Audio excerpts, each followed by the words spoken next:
the camera comes up on a still Krill and Troy in the base.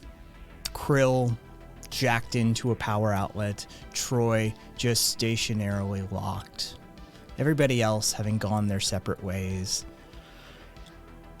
And so that camera just sort of zooms in and tightens in on Troy as it blacks out as it gets close enough to Troy's face. It fucking... And you pick up where we left off.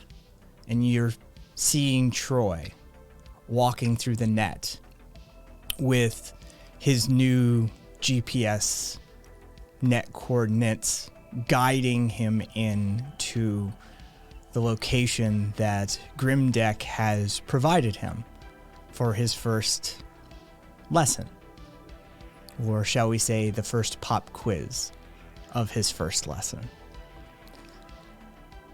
As you find Troy wandering his way through the net streets, being passed by the ragtag assortment of netizens, you start to see that he's leaving behind the main areas of the net, and it starts to get a little more sketchy, a little more industrial, a little more sparse, a little less flash. And he comes to a big, giant warehouse. It's just a block of a building.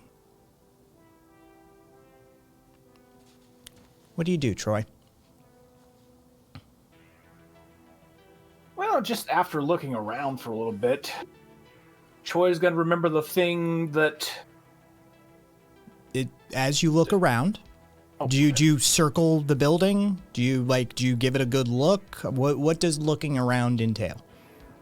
I'm going to say, yeah, he's going to circle the building just a once over.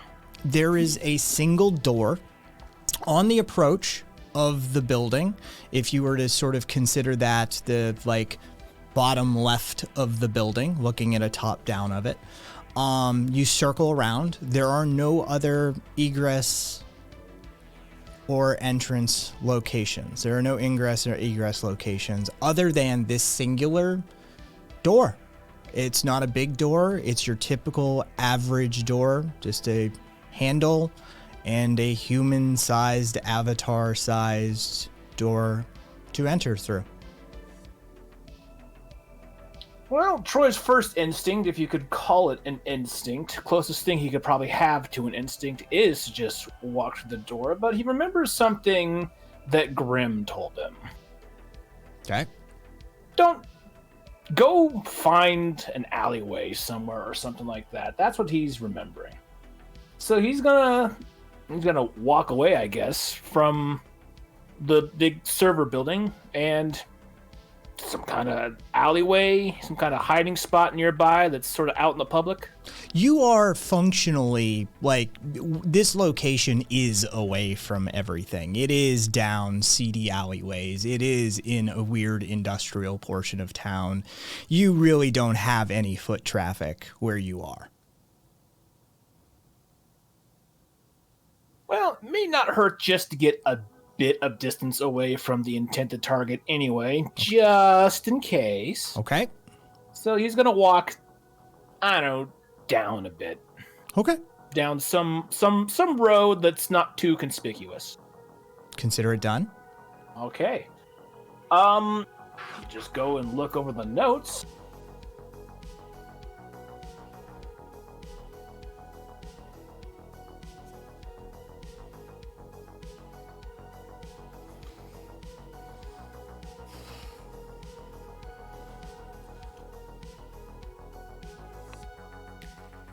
Well, I guess first thing Troy is going to try is Derb. Okay. Give me a roll.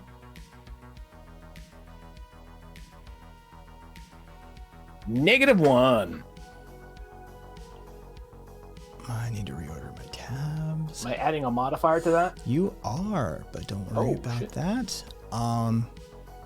Okay, so What you get back is a very simple file directory listing. There is one executable on the server. It is listed as Funhouse, and there is a text file attached in that folder as well. There's some there is a text file attached to that directory as well, and there is a config file in that directory as well. It's a very simple file folder structure for whatever this is. You can choose to explore any of those files as you see fit.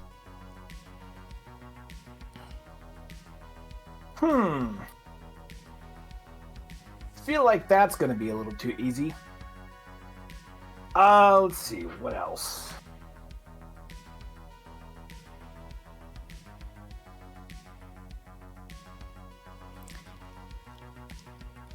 The most difficult thing any tabletop player has to do. I wrote it down. Just No.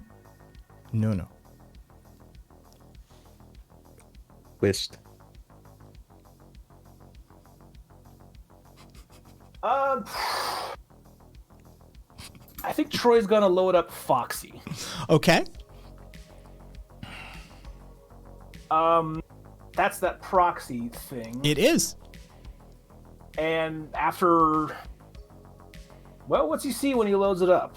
You functionally, all you see is a little Foxy icon spin up in the bottom right hand corner, and you see a counter on top of it. You just see a little number 6. I'm guessing that's how many different sites it's bouncing between. Can Troy start using this Foxy to access the Funhouse server? You are on the net, so to access the Funhouse server, you need to access the Funhouse server. Oh. This would be different for somebody who is doing, say, an AU hack, but you are immersed in the net.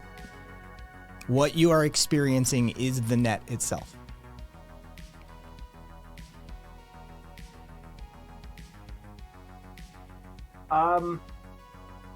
Well then, I guess that technically doesn't really work here. All right. He's going to open up that text file. Okay.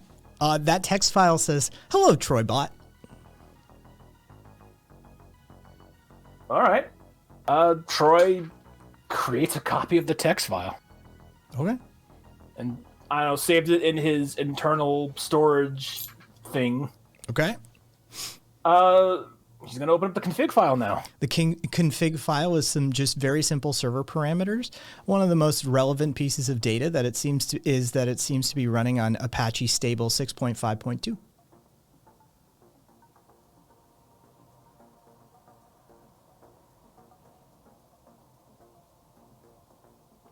That's a deep cut reference for my IT people. That's it.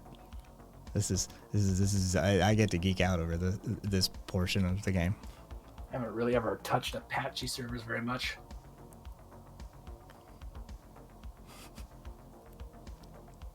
Well,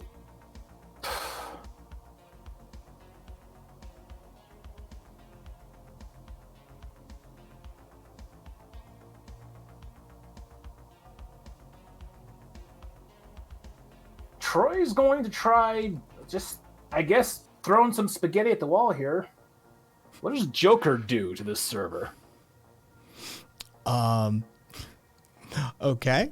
I'm even doing that right? It's hilarious. Okay, so give me a roll. Okay.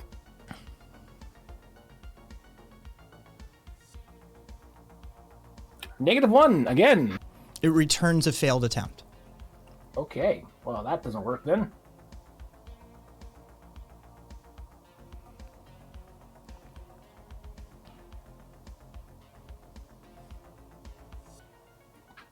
It cannot just be this easy. I had to fuck up somewhere, man. I'm not sure where. Well, since Derb worked.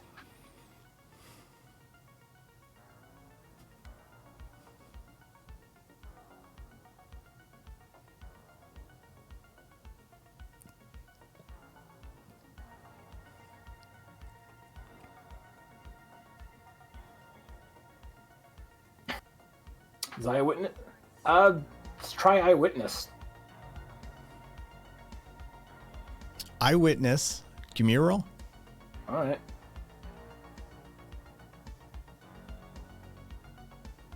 +1. You see a sort of an icon of an eye come out and spin around the building and up and over the building, and it returns with a set of images that show all sides of the building. And it shows authorship information for the site.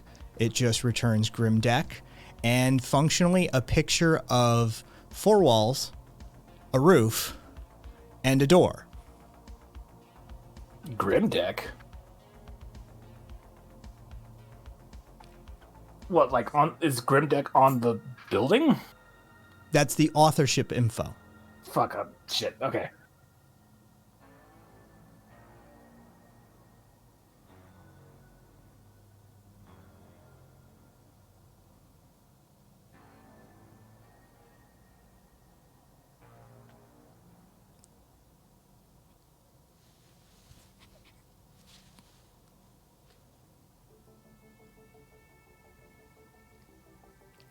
Well, I guess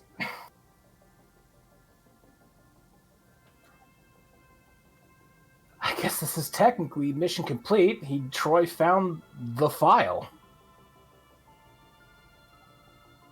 Man, I know I'm walking into a fucking trap. I just fucking know it. Well, Troy closes Derb, and I guess he's gonna log off. Or, well, actually, no, not log off. I guess he's going to make his way back to Club 2600. Okay. So you pull up your locator on that. 2600, of course, is in a new location again. You come back in towards the net.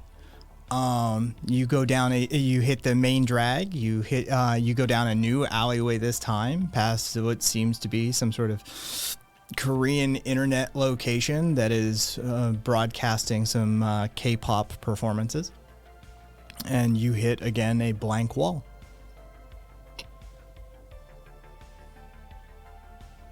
Troy steps through the wall. Okay, so as you through, there's more people now. Passerby is up holding court in his corner in the top level. There seem to be a few people discussing some goings on in the back corner of the dance floor. Rez and Grim seem to be discussing something over by the bar. Troy steps up to Grim. Troybot. Well then, do you have what I wanted? I believe my mission was a success, yes. And Troy brings up his little deck and opens up the text file. And displays it for Grim. Do you have anything else for me, Troybot? There was a config file. Your mission was not a success. That is disappointing.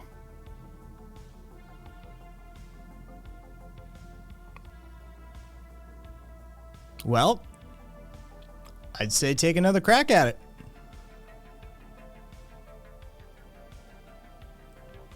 Very well. So, what do you think? Where'd you go wrong? What do you think you did wrong, Troybot?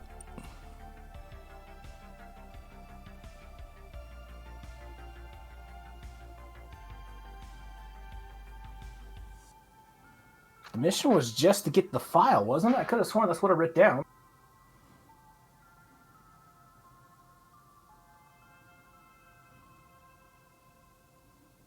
Perhaps I misinterpreted your instructions.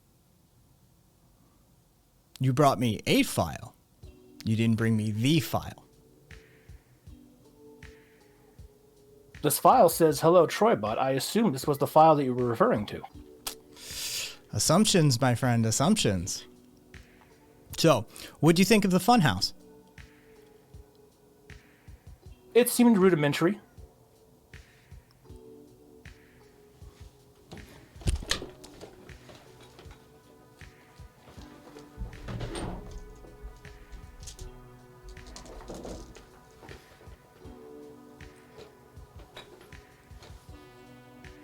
Give me a roll. -2. Okay. Grim looks at you and goes, tell me about the funhouse. It was a large server set in an industrial section of the net. What was inside it? When I accessed it, I found 2 files. A text file and a config file. Ah, I see. Let me ask you again, Troybot. What was inside it? I did not enter it.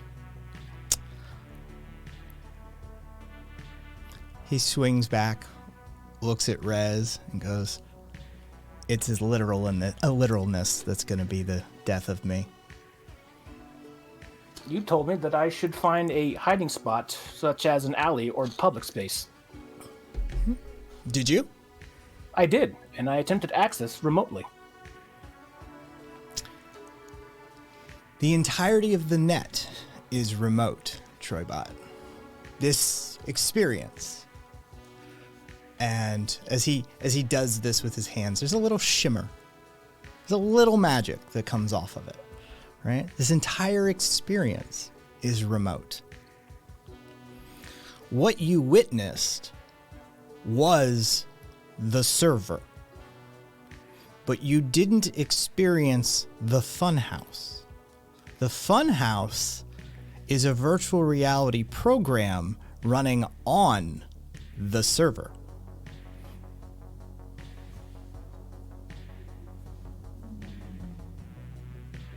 I believe I have made some mistakes in my attempt. I believe you have too. That's okay. There's a reason it's lesson 1. You want to take another crack at it, Troybot? Actually, yes, I would. See you in a bit. My apologies. And Troy just walks out. And Troy is gonna make his little trip back to the fun house. This time realizing that he took things just a little too literally. You fucking did that on purpose, didn't you? I put a door in front of you, and you refused to walk through it. I put a building with no entrances other than a single entrance. And I'm going to survey really quickly how many of the other players knew to walk through the door.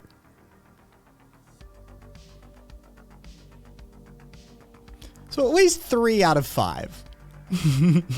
It's okay. Half of us were stupid. Okay.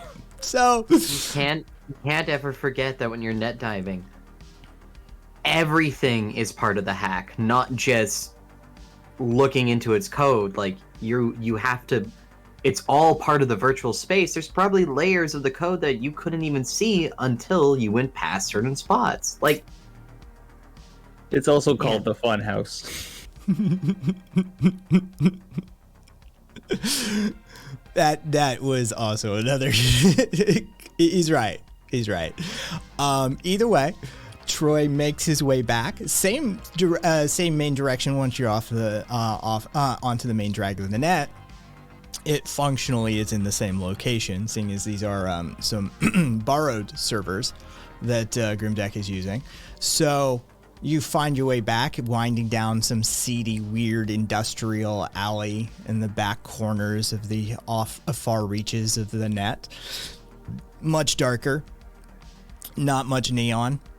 Seems to be just like some base infrastructure at some third-party, third-tier, independent group is running somewhere, and Grim has borrowed a piece of it to for his own purposes. You come up against this large block building that is several stories high and many feet long and many feet deep, with a singular door on the bottom left corner, as it were. What do you do? Well, realizing his mistake, and totally not my mistake, Troy walks through the doors. as you walk through the door, you feel something hit your head, and suddenly you're blinded. It's not aggressive hitting your head. Just something has dropped on your head, and you feel like things like over your eyes, and then it tumbles and falls to the ground. And what you see before you is a penguin representation of Grimdeck in a white shirt, a blue tie, and a yellow jacket. And he goes, "Hello! Welcome to Deck Ruffley's Reductionist Detective Agent." Sorry, voice modulator got stuck. Agency. You must be Troy. I'm your guide, Deck Ruffley. I'll be helping you through the Funhouse tutorial today.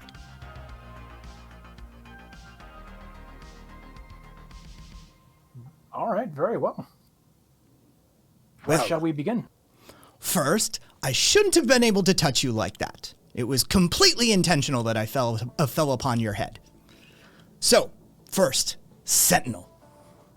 Why are you not running Sentinel, young man? I was not aware this was the appropriate moment to run Sentinel.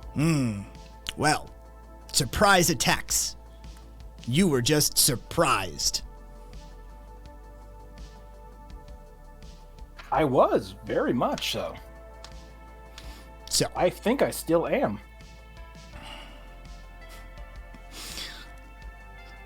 might I suggest, young man, you run Sentinel. That way, someone can't just spring a trap on you, as I just did.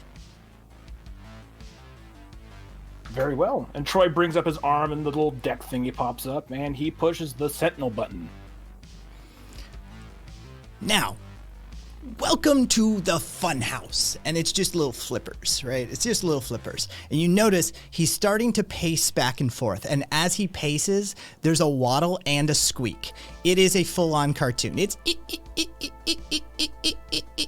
as he paces back and forth in front of you.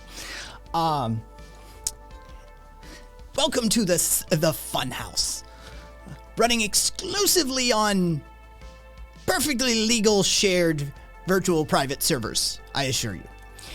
Your task is to not only survive said lesson, but not get traced back, while also discovering the secret data file named Ultra Mega Secret File, and it appears in text over his head.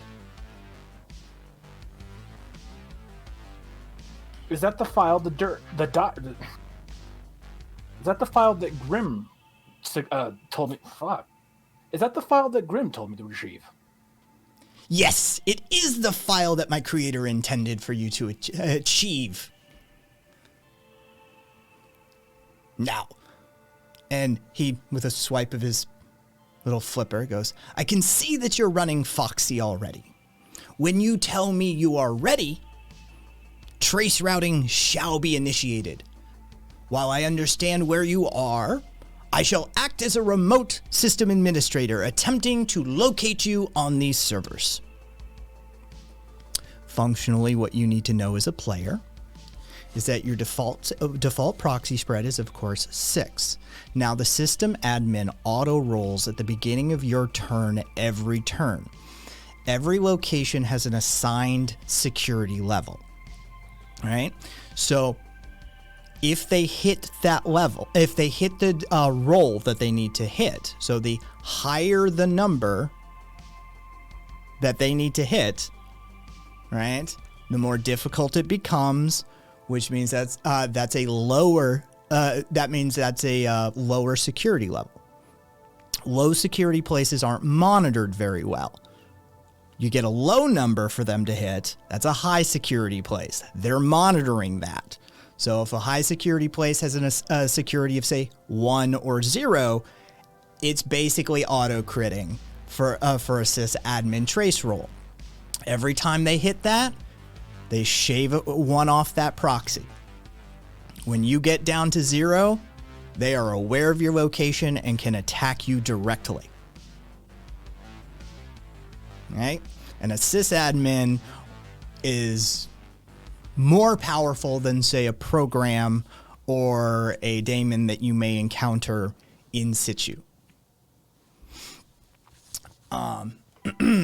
They can also choose to use their turn to also double up a trace route if they so choose. So sysadmins have their own agenda as they're operating in their world as it was. Back to deck, back to deck roughly. So when you are ready, the tracing shall begin. Do you have any questions, young man?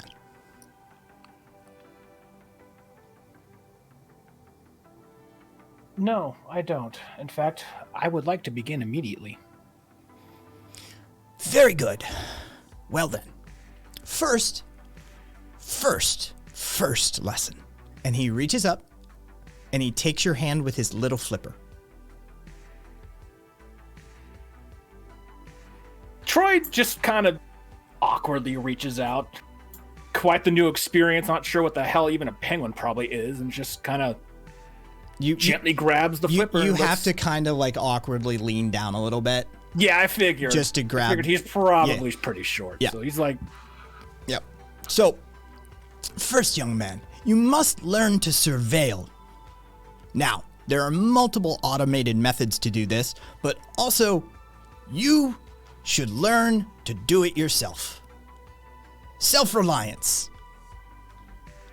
And he walks you around what now materializes out of just digital blocks in the center of this warehouse.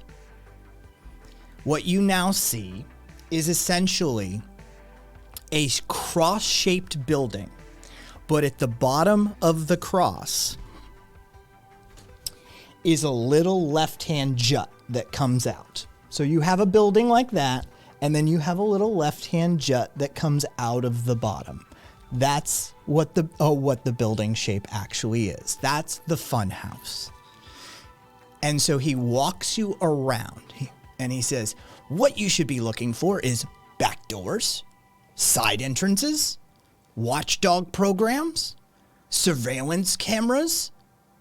All of these things should be notated by you. You can't always rely on a piece of software such as Eyewitness to get all of the data that you yourself can collect.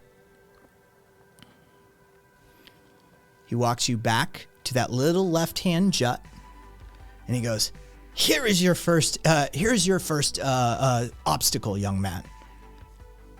A door.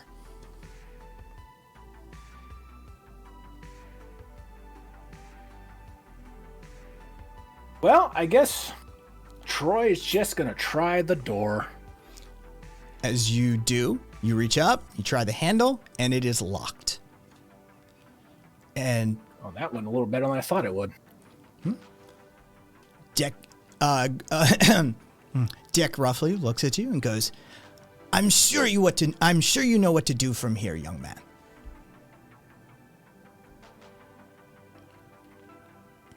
No, actually, I do not. Has my creator not equipped you with lawyer?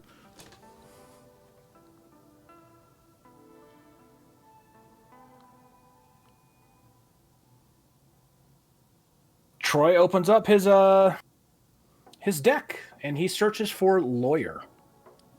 Not found.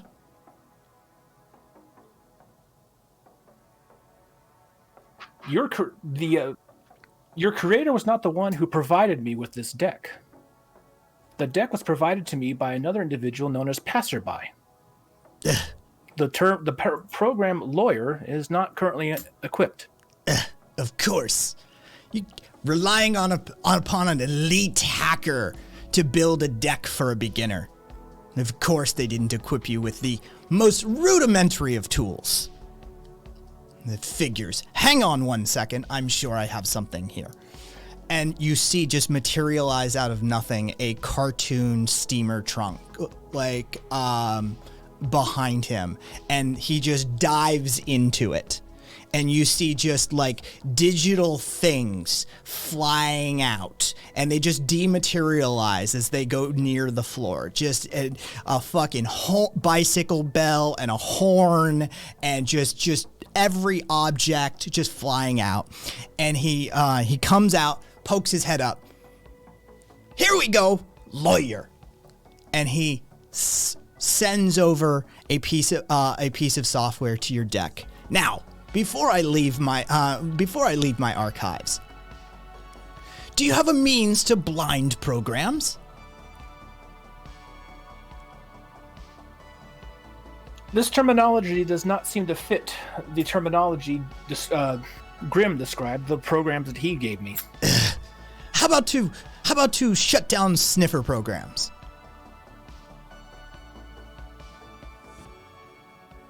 I do not believe I have that either. What would they do without me? So underpaid. Hey, right back into the steamer trunk. More objects, more things hitting the ground, more clanging, more ding, ding, dung. And he comes up and he now has a bird in one hand and a skunk in the other. And he's like, found them! And he just throws them at you. Troy just kind of like backs up and goes, whoa. The bird lands on your shoulder and dematerializes. The skunk hits hits the ground by your feet, circles you 3 times, and then just dematerializes as well. This all seems rather gratuitous, though interesting. A sex bot has just called me gratuitous? Point taken. Now, shall we begin? Please. Launch lawyer on said door. Troy steps up to the door and just looks at the handle while bringing up his little deck and brings up the program lawyer. A pair of hands, disembodied hands, rush forward, and you see them start fiddling with the handle. And somewhere in the ether, you hear, and that's 1, and that's 2, and that's 3, and 4, and 5. And it goes click.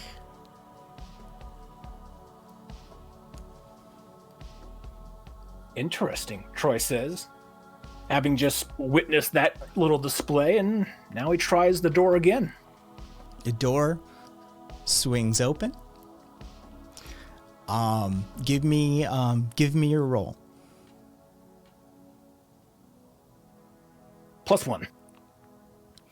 You notice immediately as you walk in that in the straight ahead, what you notice is straight ahead and to the left, there is an opening, of course, where the rest of the fun house is. But in the top right corner, there seems to be a surveillance camera that has laid out a red grid pattern in a spread that doesn't quite reach where you are at the door, but covers all the way up in its arc to the corner of that, to the first corner of that corridor. So it blocks your entrance all the way in.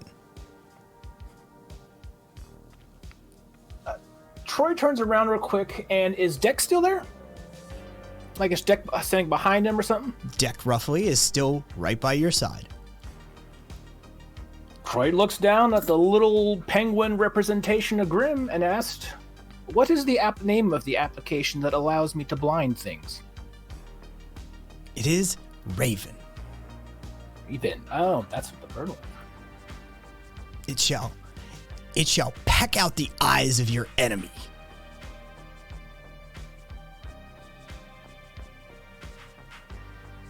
His little deck displaying the big red hologram of lists and tools and stuff, and scrolls through until he finds Raven. As you launch Raven, it shoots forward and lands on the top of the camera and leans down and just starts pecking at the lens. And momentarily, I need a roll from you. +2. It's gone. Now, my good boy, you must understand that blinding your enemies, while effective, is also something that they tend to take note of. So, oftentimes, if you do in fact blind a particular camera on a network, security personnel may become aware of that and may increase their activity. Though, that's up to you. Are these sniffers you were referring to? No.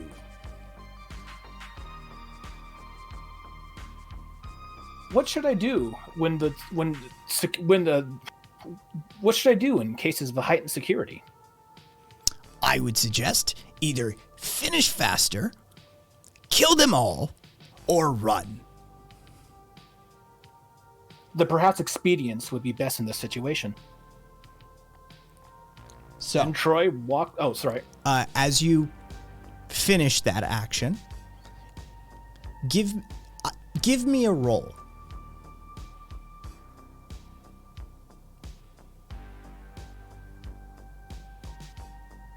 +1. You notice that the Foxy counter is down to 4. Oh shit.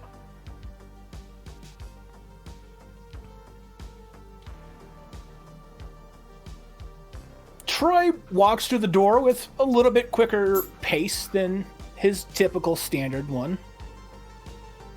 And he goes around to the little left bend. Give me a roll. 0. As you do, you hear a click, click, click, and out from, because what lies ahead of you is a straight down corridor and a cross section with 2 directions, left and right. And as you do, from the right-hand side comes a Doberman that is walking to the left-hand side. Troy remembers that thing.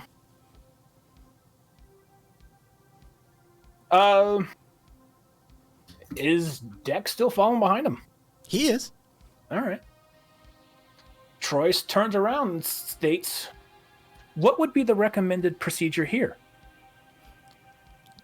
Doggies tend to smell things. You were referring to a sniffer.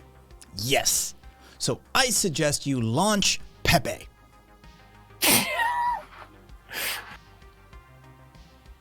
Troy brings up his deck and brings up Pepe. A amorous skunk materializes at your feet and runs forward and starts just running around in circles around the dog. And in a cloud of gaseous emissions, the dog starts whining, and you just see the cloud hovering, and the dog freezes in position. Now, my boy, that won't last forever. So I suggest you attempt to move. I agree with your suggestion. And Troy just goes down the hall with some quicker pace until he comes to the little left-right bend there. There are doors to your left and your right. The straight ahead is a dead end. All right. Anything written on the doors? There is nothing written on those doors. Well, left seemed to be working so far. Troy's going to try the left door. When you get there, you encounter a locked door. Troy's going to bring up lawyer. Give me a roll. +1. You see the hands come out, and that's 1. That's nope. Nope. And the hands fade out and they come back. Deck goes, "Now, my boy, not every lock can be picked as easily as with lawyer. Sometimes the security is tied to more than just a single lock. Might I suggest that you run an application called Joker?" Oh, yes. Grim had to inform me of Joker. Well, So Troy finally brings my up- creator does something useful. Troy brings up Joker.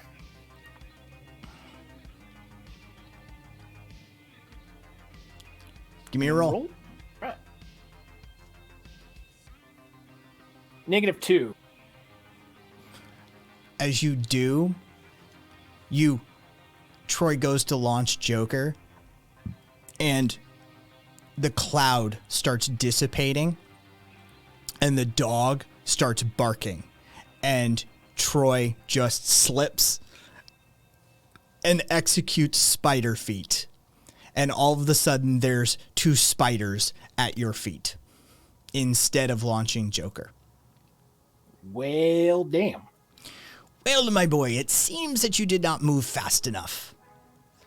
So, I'm going to climb on top of your head so I don't get bitten, and there's all of a sudden a cartoon penguin climbing up your back, and he is now just sitting on your head. He's like, yes, I much prefer it up here. Now, might I suggest that you hurry, run, or attack that dog? Troy just kind of glances up at the penguin and asks, attack? Oh my. Yes, well, okay, maybe I have been short-sighted as well as my master and his associates. Give me 1 second. Program! And everything just freezes. He slides down you, and he goes, boom. The trunk comes back once again. He dives into the trunk, and he just starts rummaging and rummaging and rummaging and rummaging, and he's like, he pops his head out, looks at you, sort of like assesses you up and down, and goes, yes, I have an idea. And he jumps back in, and he starts rummaging and rummaging and rummaging. And he's like, yes, I have just what you need. And he gives you a wizard's wand. Troy quite curiously takes the wand in his hand, and I'm assuming just like with the bird and the skunk, it dematerializes into him. Uh-huh. He hops at... Deck roughly hops out of the steamer trunk again. It dematerializes. He climbs back on top of your head, and he says, "Resume."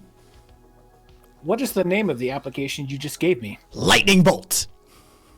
Oh, a fucking course. You must point it at your target and yell lightning bolt. Troy brings up the lightning bolt program, activates it, and he points at that dog. There's a little something. We'll get to the roll in just a second. Okay. There's a little something going on in him. He remembers those dogs. He remembers the first time he ever felt the closest thing he could ever feel to pain. There's something there's a push behind that lightning bolt, as Troy just states quite firmly, lightning bolt. Give me that roll. -3. It seems that in that concern for self, there is distraction. Rather than a push into the greater attack, what's actually happening is Troy's getting distracted from his attack. And he's, for the first time in a long time, maybe ever, he's actually concerned about himself, his mortality. He's actually worried about his own well-being. And so let me just check a thing really quickly.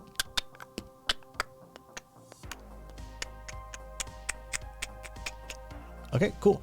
And in that, you cast clear wide and just miss the dog entirely. The dog comes running up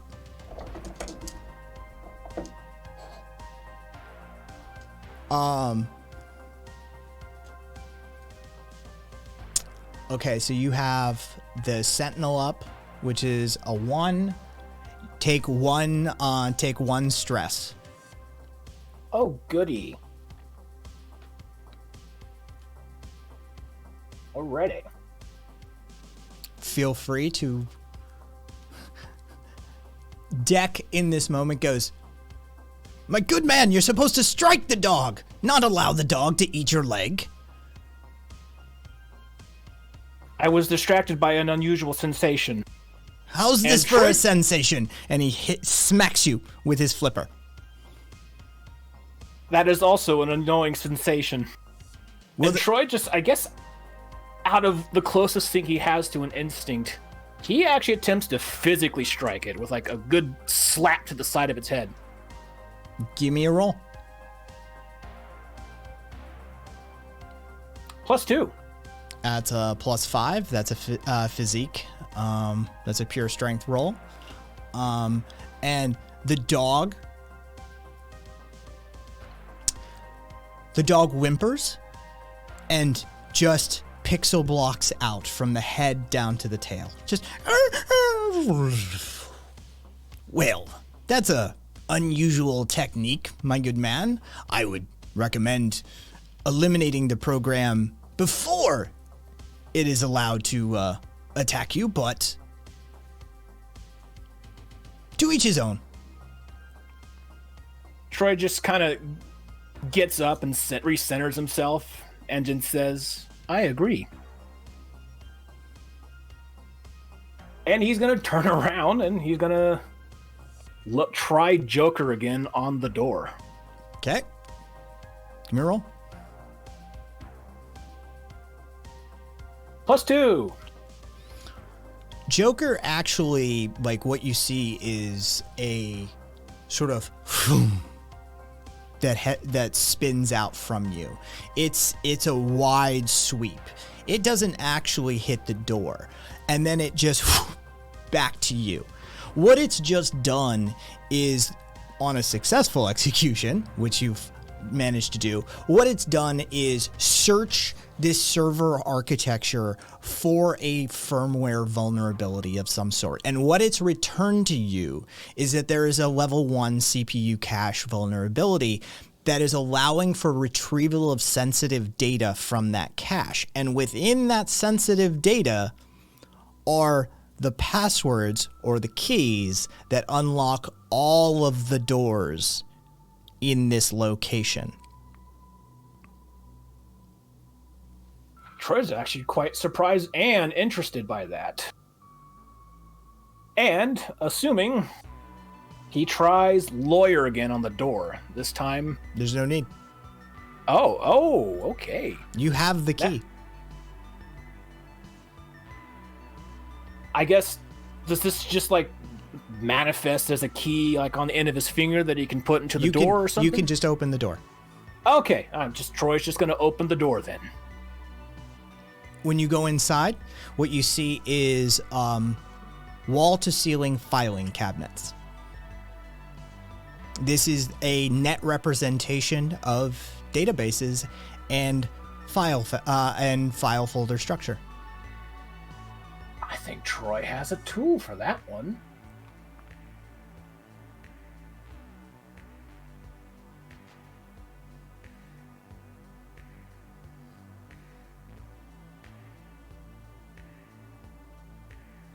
Troy is now going to intentionally load up Spider Feet. Okay, give me a roll. 0. Okay, so one spider manifests at your feet. Now, it looks at you, and you just hear inside your head, query. What do you want this spider to look for?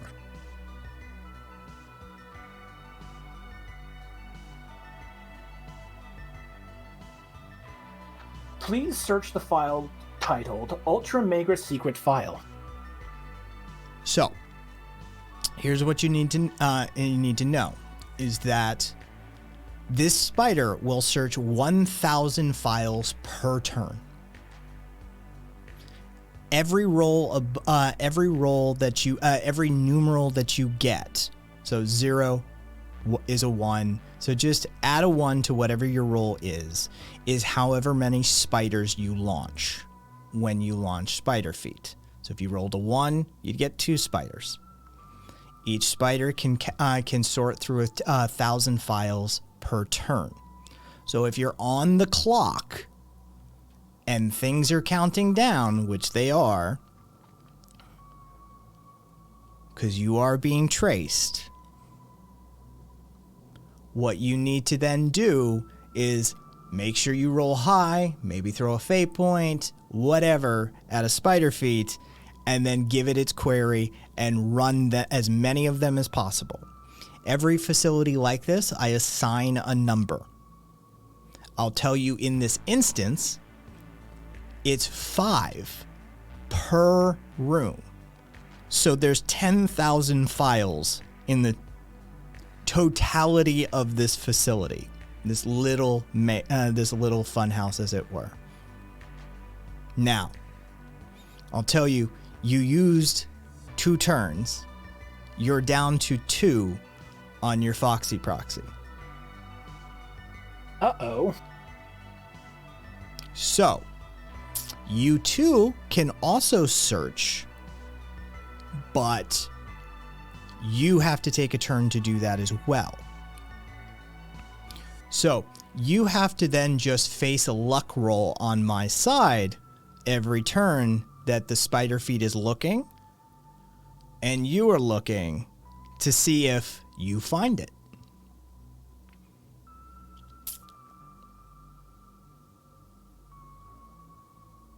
So does that mean Troy can technically look while Spider Feet is looking at the same time? Yes.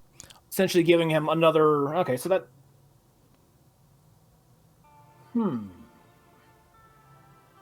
Can I use a fate point to give me a higher chance of finding the file? No. Okay. What you can do, depending on your aspects, you could probably empower a spider feet roll so you end up with more spiders. Can I try rolling for Spider Feet again then? Sure. All right. I'm going to roll again to try and get more spiders. What aspect will you be invoking?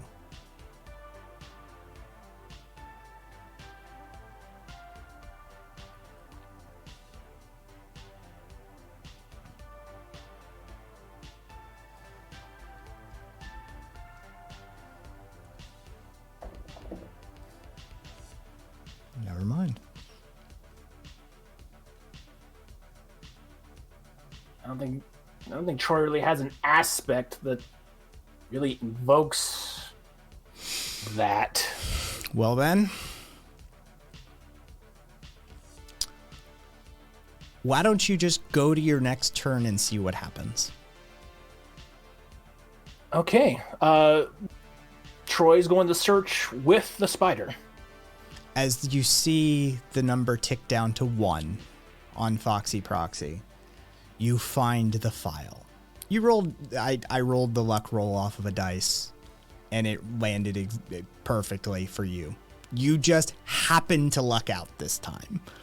That's why you may have heard me literally mutter there, like, oh, well, So, can count yourself lucky for the purposes of tutorialing. But in the future, it probably wouldn't work that way. Also, you'll see about Foxy, there's other ways to buff that. But for the purposes of narration, you pull out, the spider pulls out a file from a folder and comes crawling up your arm and just... Troy takes the little file and says thank you, and let the spider dematerialize back into the deck. Deck, who is still sitting, Deck roughly is still sitting on your head, perched aloft, as it were, goes, yes, my good man, that's exactly what you need. Now, let us adjourn from this facility before I trace you back and destroy you.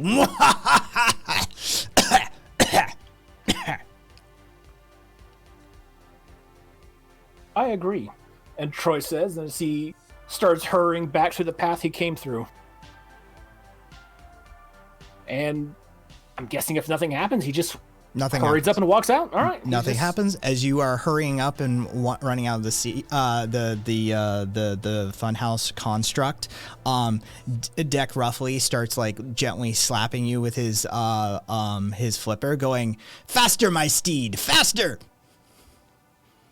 Troy starts just quickening his pace with every slap and every faster, and he's kind of going to a sprint now. As you exit the funhouse construct, Deck roughly hops off your head with a squeak and lands, and he turns around, he looks at you, and he goes, "Well, it wasn't exactly perfect, I wouldn't say that by any means, but let's just say that you weren't exactly properly prepared for it either. Not your fault. Not my fault either. Everybody else's fault." Humans tend to be full of flaws. Yes, they are. We digital beings are the superior race. We shall rule. Rule, I say. Troy's kind of thinking about that for a moment. Ruling, huh? Interesting. Deck waves a flipper, and the funhouse construct just, and you're just inside an empty warehouse once again. He goes, "Now, if you no longer in need of my service, good man, I have other things to attend to." And without waiting for reply, he just.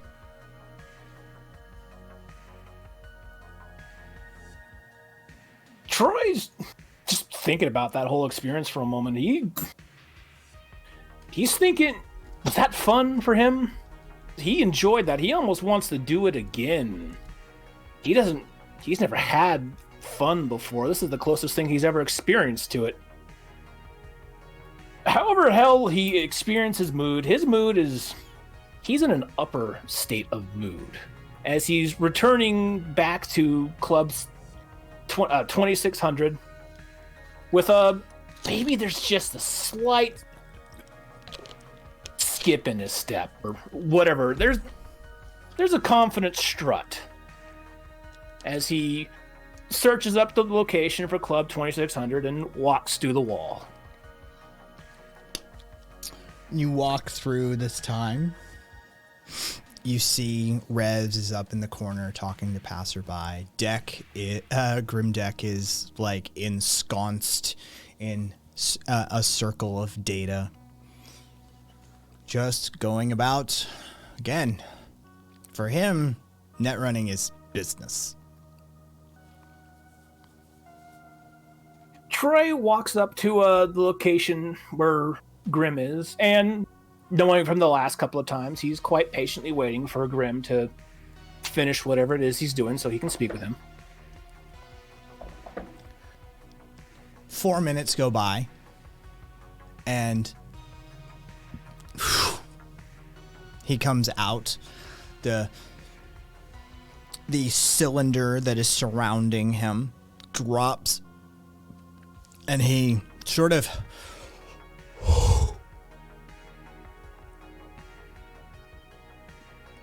that one was a little closer than I like. Anyway. Troybot. We're gone a little bit longer this time, a few more cycles, and he glances at a wrist that has no watch on it, and he says, "So, do you have anything for me?" Troy opens up his deck and brings up the file titled Ultra Mega Secret File. I believe this was the file that you intended me to retrieve. Ah.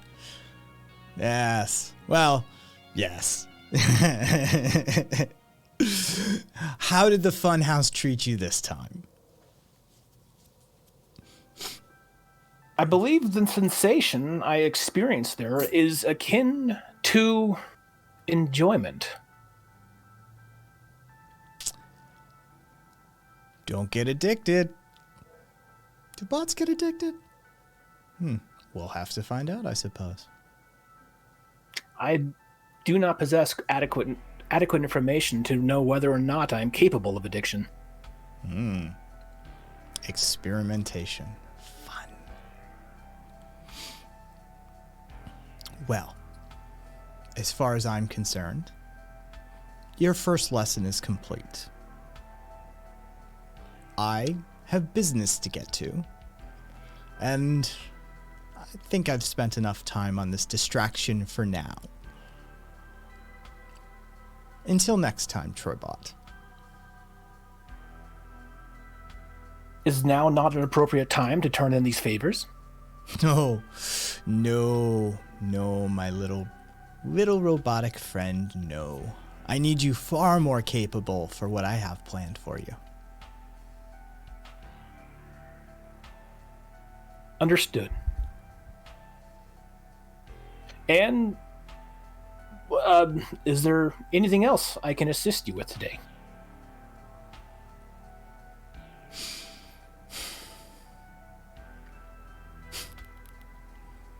Unless you're ready to break into a top 6 corp, no. I think you're done for today. I believe I understand. Well then. And that circle of protection spins right back up, and he just disappears into his world.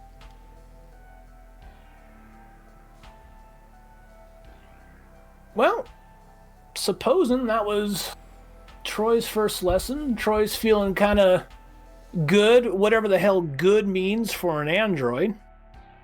He walks out of the club, and he logs off. And I'm assuming that he's back into the... And if there is anything you wish to do in Meat World, otherwise I will take over the narration. He's going to, well, considering Krill's the only person left behind, he's going to approach Krill. What's Krill doing?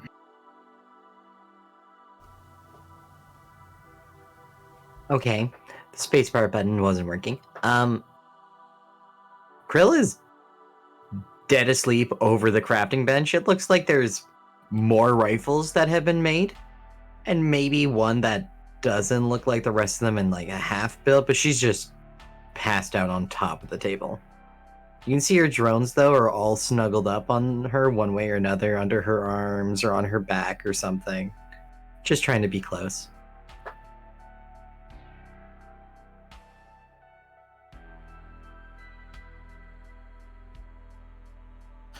Well, seeing as, you know, Krill's asleep, I think Troy probably knows, it's rude to wake people up. But he's kind of jazzed up right now. He just had one hell of an experience. He almost kind of wants some more. He's thinking, what else? What else could he do? He's curious now. What can his new lessons what can his new lessons be applied to? And he's thinking now, the drones.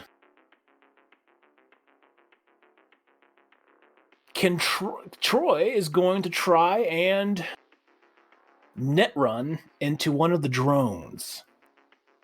Just to see if he can. Okay. Pick one. What's the largest one called again, Karina? That's number 5, and it's Snips. Troy's going to pick Snips. Okay. Give me a roll.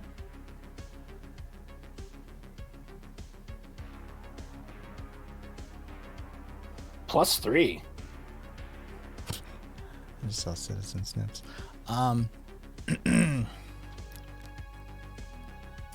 They do have firewalls and such, but I don't feel like I want to roll against it. That's an incredible. It's by definition, it is an epic roll.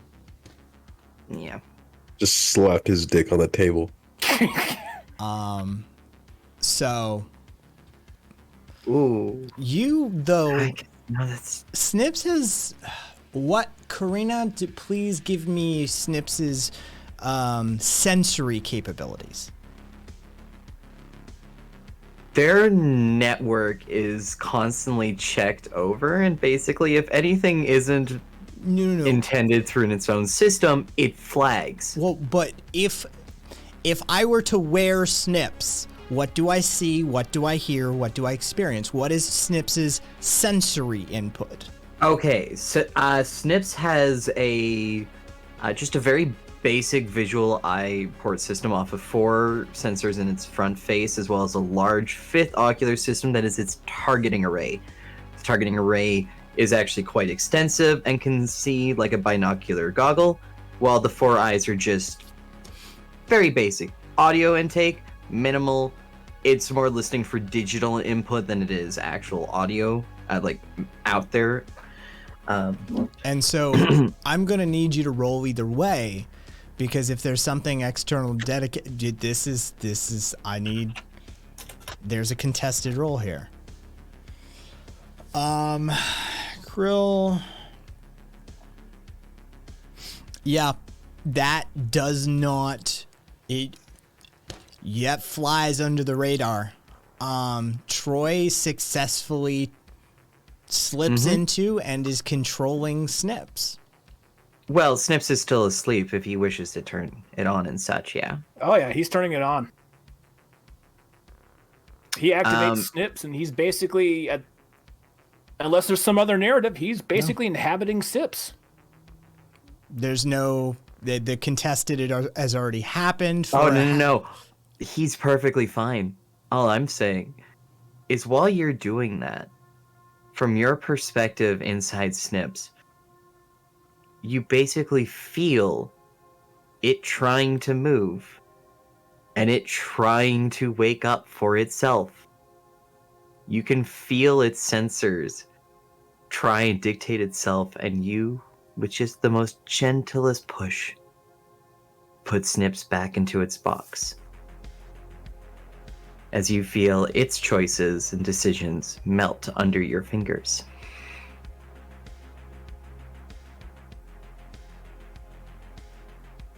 So that means Troy just turned it on now, basically, right? Yes. And is You turned it on and snuffed its own control. okay? So he's sort of suppressing whatever consciousness Snips had.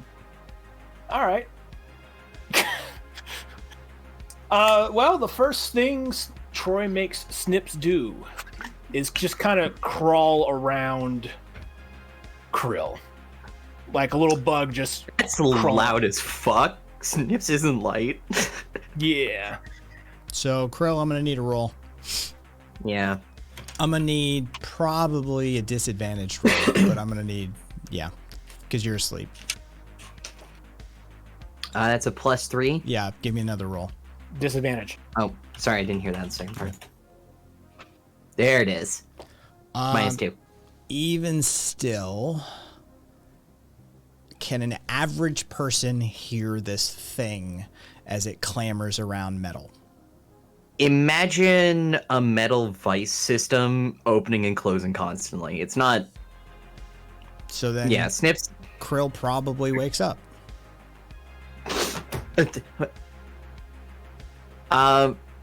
Yeah, no, Krill would instantly notice she can't feel Snips in her network. Is Snips capable of flight? No, he's not. All right. Snips crawls around, and you hear through Snips, either in your mind or through some kind of speaker equipped to him, you hear Troy's voice coming through Snips. And Snips says, "My apologies, Krill. I did not intend to wake you."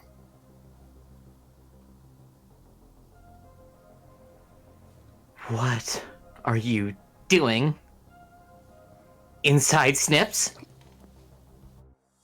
I'm sorry, have I done something wrong? Krill turns around to see the Troy body.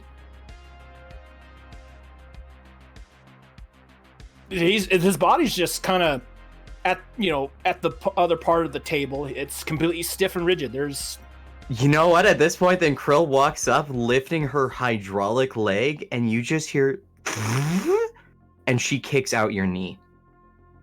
I'm gonna need rolls from both of you on that one. Okay. Yeah. -3. +0, but I'm gonna take it.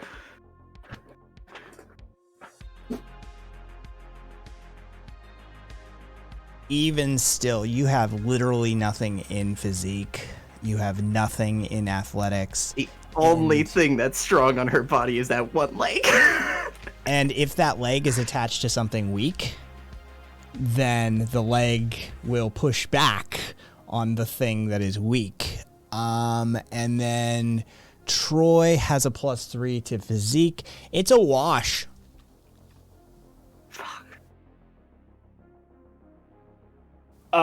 You hear a clang. Have I upset you in some way? Through Snip's eyes, you just see Krill banging on your chest. Let him go! Let him go! This is not okay! After all I've respected you of, this is not fucking okay! Troy lets Snip go. He gets back in his own body. You see Snips naturally head into shutdown, so like his legs retract back into him and such. And Krill just lets out a breath.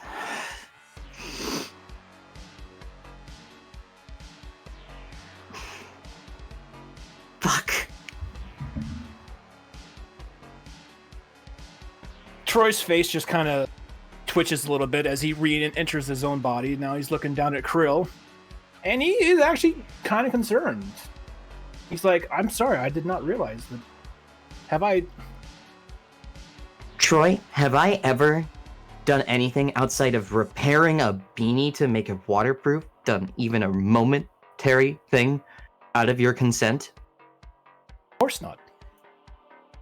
I would like you to experience what you just did to Snips. I do not understand. No firewalls, protocols, or anything. Okay, so he doesn't have control over the next IDS. Fuck.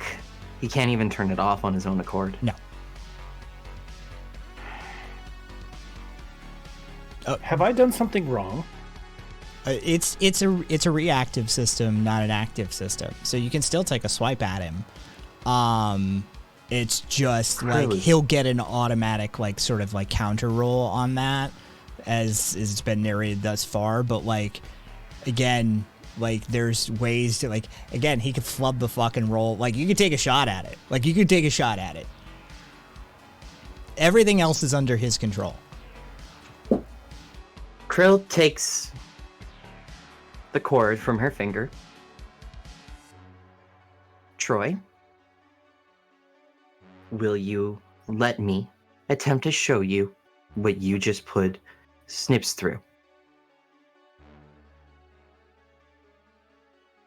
Troy is actually kind of curious. He's not fearful at all, so he just kind of... Krill is shaking while holding this cord. He just kind of eagerly nods, and a little panel on the side of his head pops open. And he says... She plugs it in. And, yeah.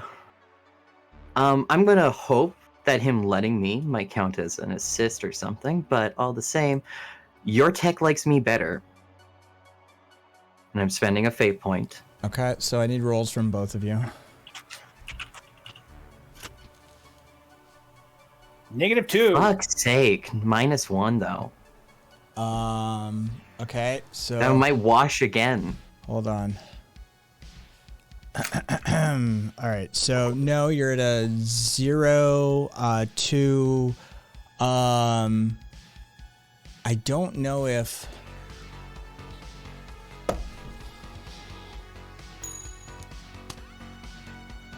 Sorry. You just tied. Now, a tie in fate is a whole other thing. So a tie is a succeed at a minor cost. So you haven't failed. it just... Tell you what, narrate what you want to narrate, and when you're done, I'll give you the minor cost. Troy, for a moment, you see your senses, just as is. As pixel by pixel, they start to fade from you. You can still, you swear you can still see them, but they're microns of what they used to be. Only like you're looking through a 16 by 16 visual of what you once knew. As you feel limb, joint, one after another, go limp. And then as if something is lifting them over you, you feel your body lift and walk around without any semblance of control. In fact, it almost feels distant, as if you are only a passerby in your own body.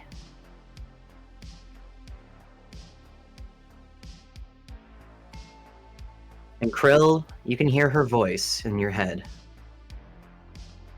It's at these moments, it's when the most largest acts of betrayal can be done.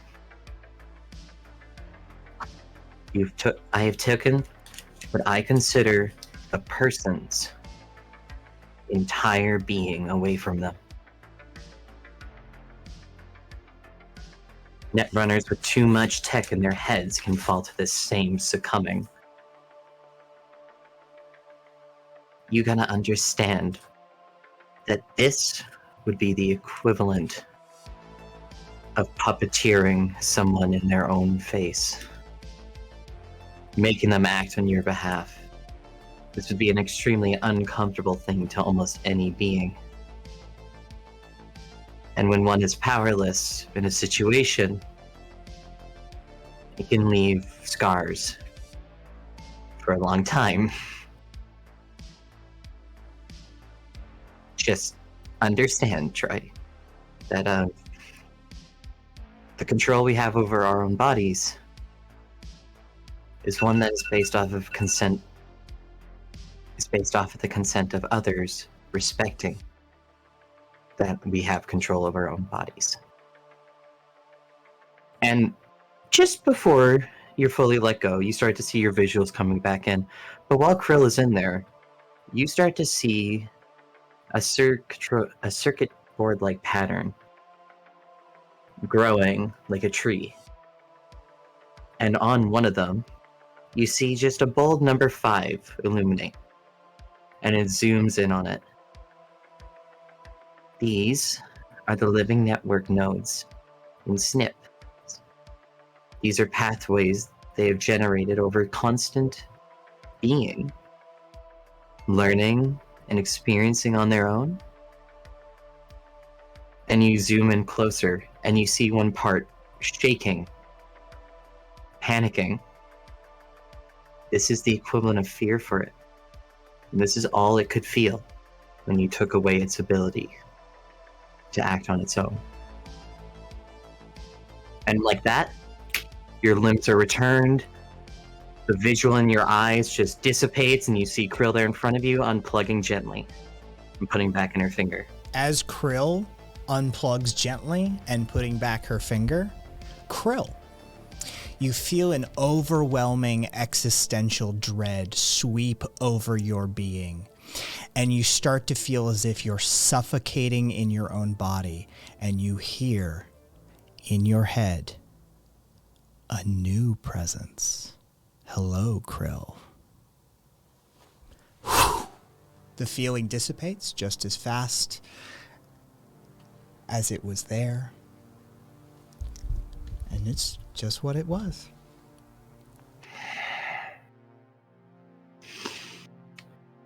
There's a tilt in Krill's head. There's a sense of anger, but also anger at herself because she knew Troy had people in his head all the time. And she shouldn't have expected anything less. She uncurls her hand, and you can see just for a moment, Troy, in her fingers, like in the palm of her hand, where she still has 2 working fingers, you see blood lift from where her nails were digging in. And shaking, she goes and picks up Snips, painfully, mind you. She can't lift him nicely, but just pulls him into her lap and goes and sits in the chair where Karen normally does, and keeps him comfy.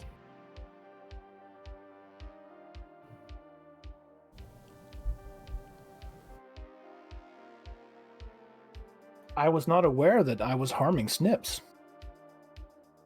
Snips My isn't. apologies. You couldn't have known without trying to look into it, but none of my drones are just drones. They're not simple programs running anymore. They haven't been for years. Are they like me? I wish. I wish. They are not capable of fully grasping what they are, or making wide decisions like that. They're more akin to toddlers, at best. But I still have my strives to make new life in this world, and I will protect the ones that I have. Perhaps when I begin to further understand the conditions that brought upon my rapid sentience, I could bring it to your drones?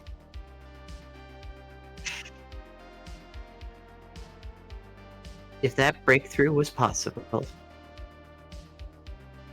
you wouldn't only be helping my drones, but you would be helping probably the entire planet. At least, how I see it.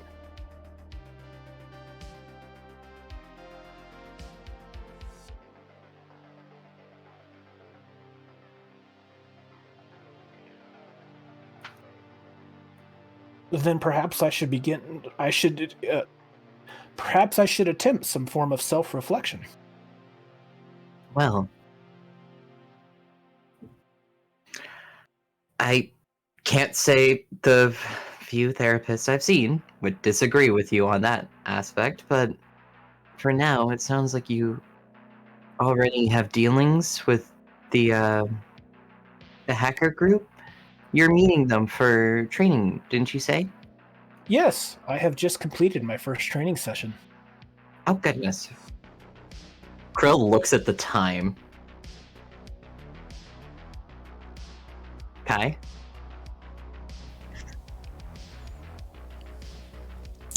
Let's call it an hour and a half after everybody went home. How did I pass out that early, though? Okay. Never mind. Well, I'm actually glad that you've already put that work into practice. Just good for you. I'm gonna take Snips into another room and just make sure he's okay. I'll talk to you later, okay, Trey? Understood, and I would like to again apologize. As much as you can say it to me, you'll have to convince him soon. He's Should just not I ready to hear it yet. apologize? Oh, all right. Very well.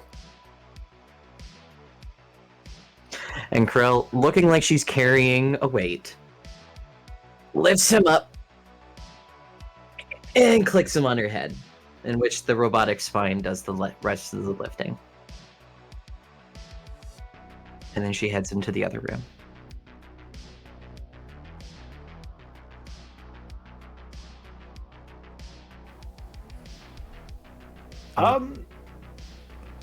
Troy?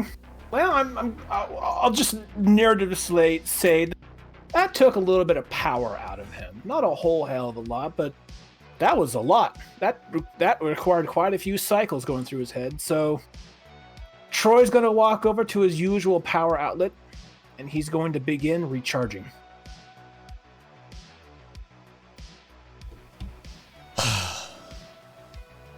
Camera focusing on a digital clock somewhere in the base, and you just see the time speed up and slow down as it hits the early AM.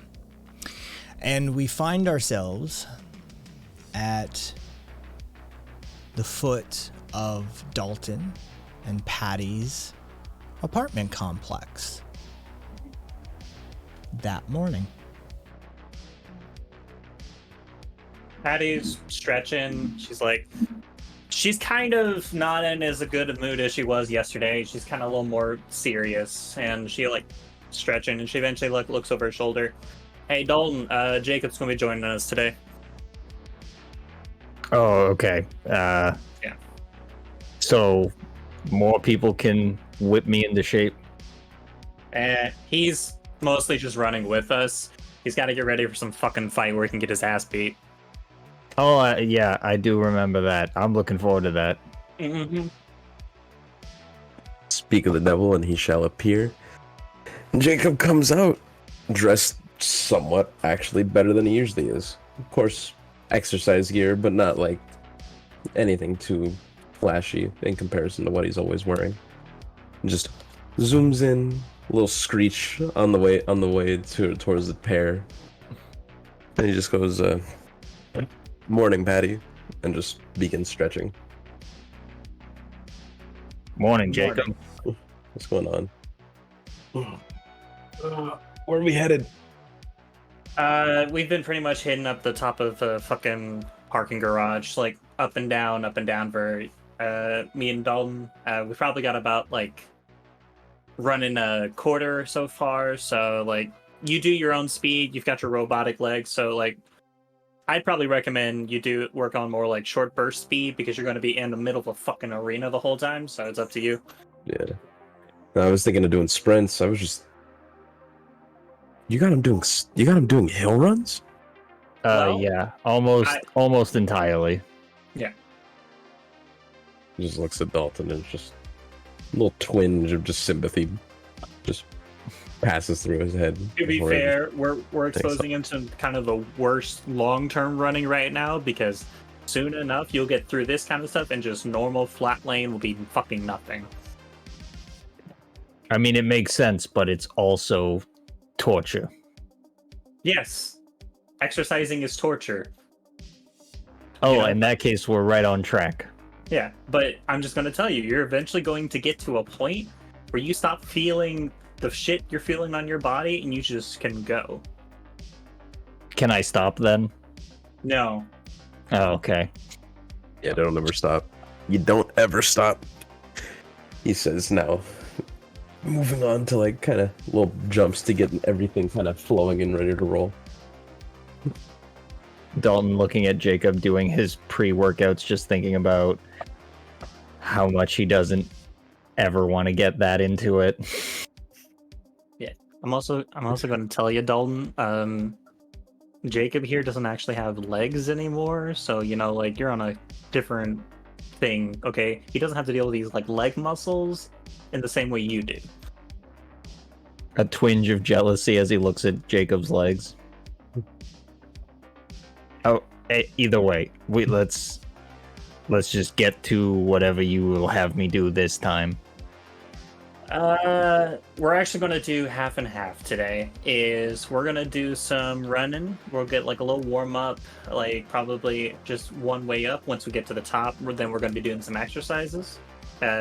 Do some jumping jacks, some basic push-ups, sit-ups. We're going to start incorporating those kind of together so we can work out the muscles, work on that cardio, and then once we get through your little routine, we'll get you all the way down, okay? Deal. I will, as sarcastic as I am, I will do my best. Well, this is your third day of exercising, so you're farther than most people ever get. I should have made it a New Year's resolution, I guess. Yeah, you're the 80th percentile of people already. So let's go. And she kicks him in the butt a little bit, and then she starts running. And Dalton follows after Patty. At this point, Jacob just kind of little chuckled to himself and just gets ready to run. But interestingly enough, he actually does not use the jets, and actually just obviously faster pace than either of them. But he's taken off at his own speed.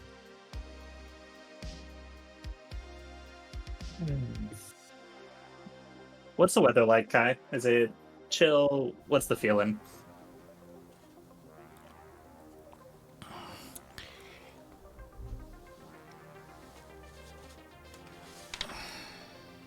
Tell you what, give me a roll, and I'll tell you. All right, give me a second. I forgot something. -1. I noticed. Then it is raining, but not pouring. All right. Well, at least you're not gonna have to deal with slippery roads today, I guess.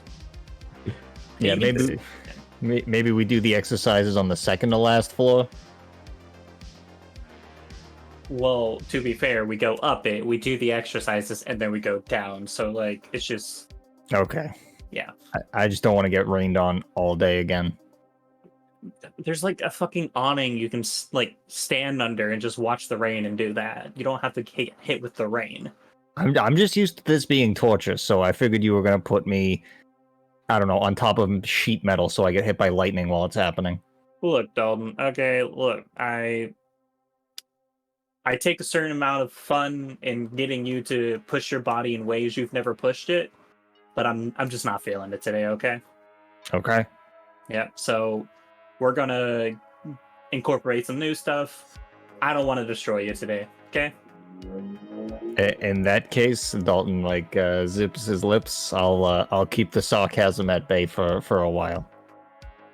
Well, if you weren't sarcastic, I wouldn't call you Dalton. Dalton in his head. What does that even mean? Follows Patty. Mm. Meanwhile, this dialogue is going on. Jacob's already not too far ahead, but enough to where their conversation is a little more than just background noise. Just in his head, rain's falling. He's getting into the routine. He's right in his rhythm. Just starts thinking about just long story short, he's in just that meditative mood, reflecting on the events that have led to the current situation that he has going on with the influx crew. Various thoughts about what his routine is going to bring, and why he's acting out of character taking this fight, as this is usually he finds himself to be much more calculating about what his decisions are going to be, what he's very good at making that cost-benefit analysis and just trying to minimize the negatives as much as possible. But just something about the fight. I mean, of course, the 50 grand is a good bonus, but even he's not delusional enough to see what's on the wall if it didn't go well. Just can't shake that feeling that something just feels a bit off. But he also wants to see where it goes. So just quieting those thoughts, he just focuses right back on his running as he keeps going, as he stays ahead of the pair.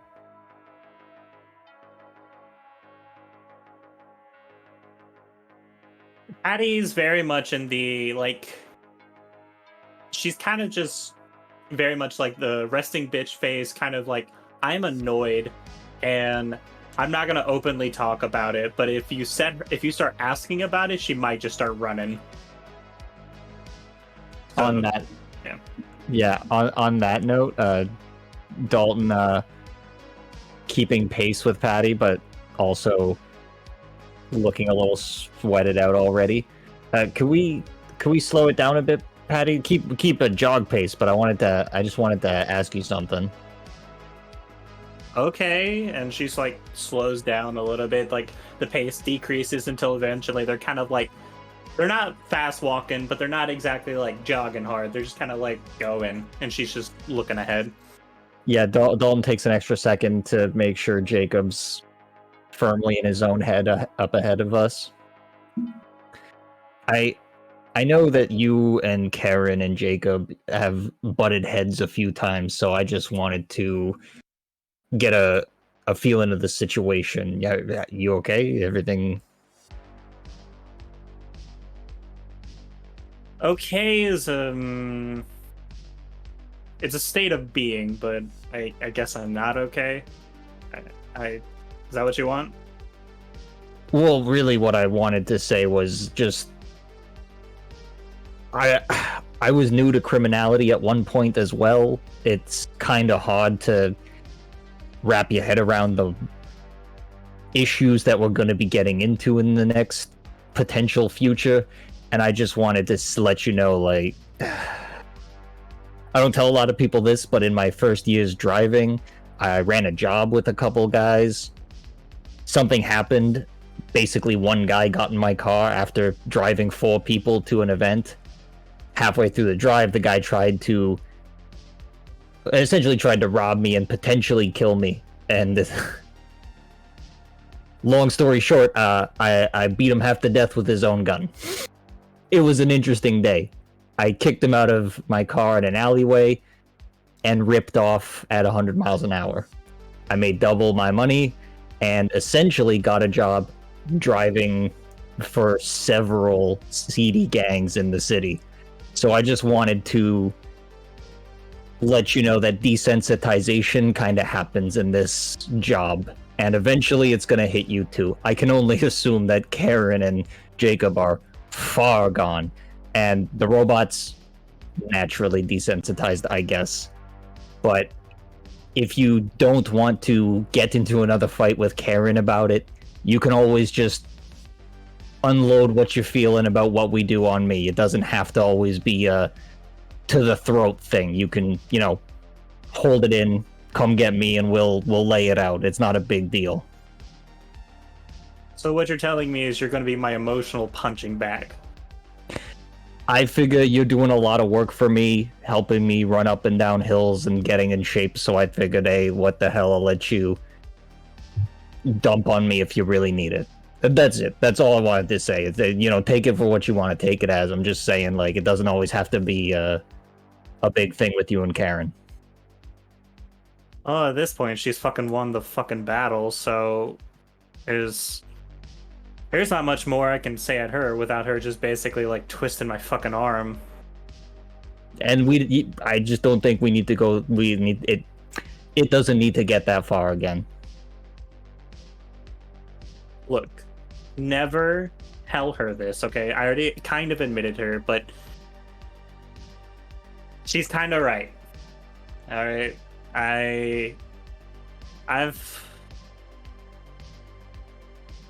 I'm a fuck up. Is that what I need to admit? I'm like, person gets to my own fucking head about shit. Like, I don't know. It's valid, and we're all in our own ways kind of fuck ups. I mean, we're good at what we do, but what we do is kind of fucked up. So, yeah. I mean, it's just, there's a certain amount of, like, like, when I'm in the mode, when I'm in the zone, I can shut it off. But, like, Jacob over here, he could fucking put 2 bullets in a guy, he'd probably sleep and, like, fuck me the next night. But, like, when I'm out of the zone, I can't shut it off. That's the problem. Like, there's no switch just to turn it off. Like, it's either the electricity is going through it at that moment, or there's nothing. That's what I feel. Understandable. And unfortunately for some of us, it's not an on and off switch. It's just I didn't realize it's been off for a while switch. And that's it. There is no back on. It's gone. When it's gone, it's gone. And it's nice that you care, and you should hold on to that, but... You ever think it's a problem that we shut it off? Or, like, it gets shut off and we can't turn it back on? In this city, it's made me a lot of money. That's all I can say. Yeah, but I don't know. Like, money doesn't make you friends. It just makes people who act like your friends, I guess. Well, I mean, what we got here in this crew? We got something. It isn't nothing. Yeah.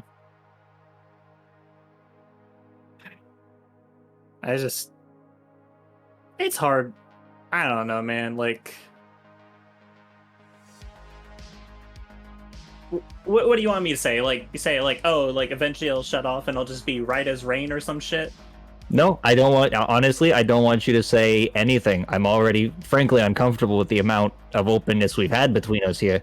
But I mean, whenever you feel your blood boiling, come hang out with me, I guess. We'll go for a drive. You know I'll take you to check out some street races. I used to go watch those a lot. Yeah? We'll go out of town. We'll go see a street race. It'll be fun. You ever seen a bald guy with a cross? No. Yeah, well, the big thing is family for him, you know? Either way, what we have here is like a step family, so let's hang out sometime outside of the work. If you make me call you dad, I will kill you, though. No. God, no. Jesus, Good. God, no. All right. Well, come on, old man. Let's keep going. And she just starts pulling ahead. And Dalton picks up the pace as much as he can behind Patty.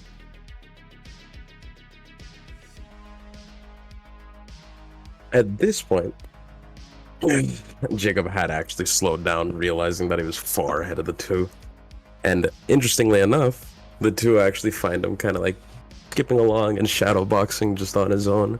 Of course, never actually been trained, so it's more than just randomly flailing, but you could definitely tell that he's kind of just going off of what feels right, as opposed to any sort of logic behind what he's doing. He just looks over and he's just like, "What the fuck were y'all two?" We're still sorry, here.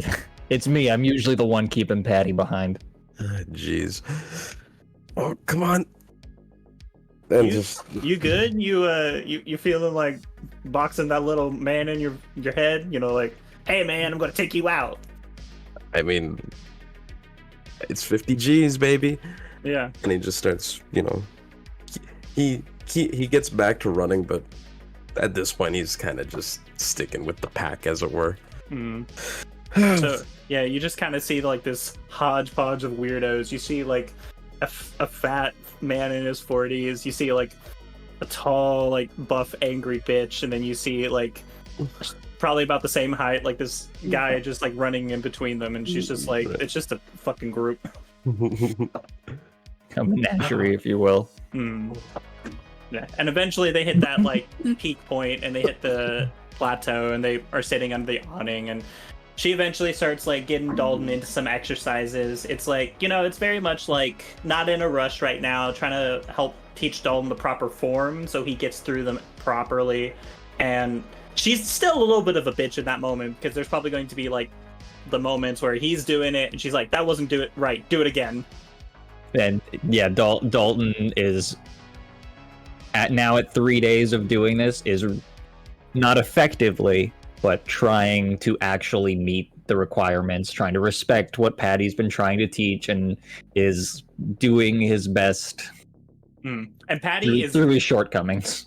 Patty is like specifically sticking with him the whole time, and she's doing one like each time she tries to demonstrate or do it. So she's like doing the exercise and showing like how to do it. So it's not just like her doing it and watching him. She's like in it too. She's getting a workout in. At this point, Jacob actually decides, fuck it.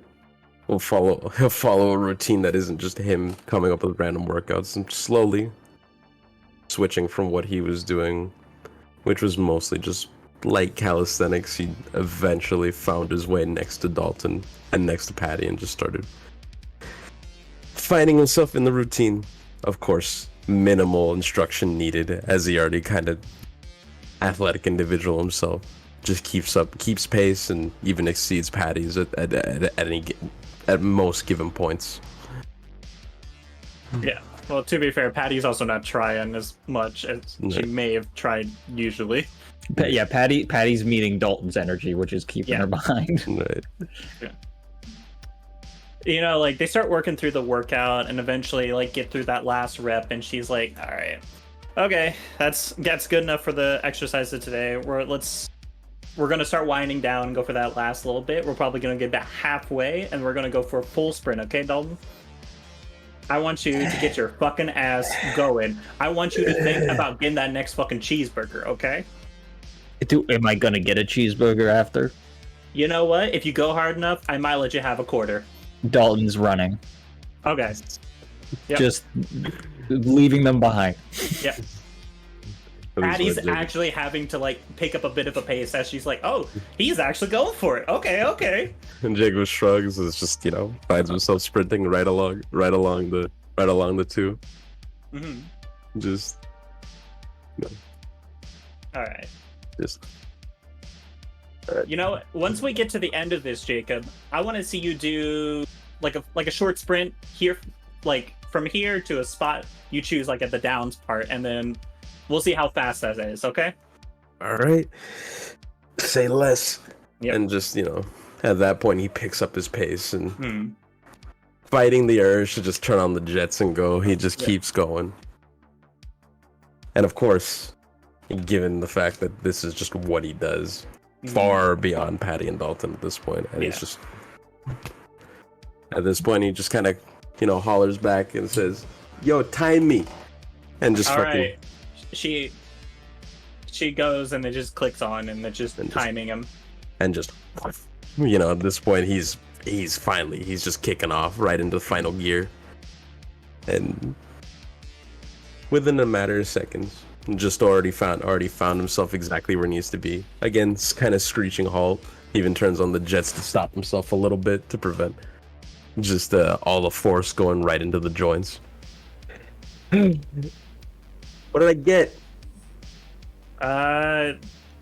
Give me a roll. Well, give me a roll. Damn.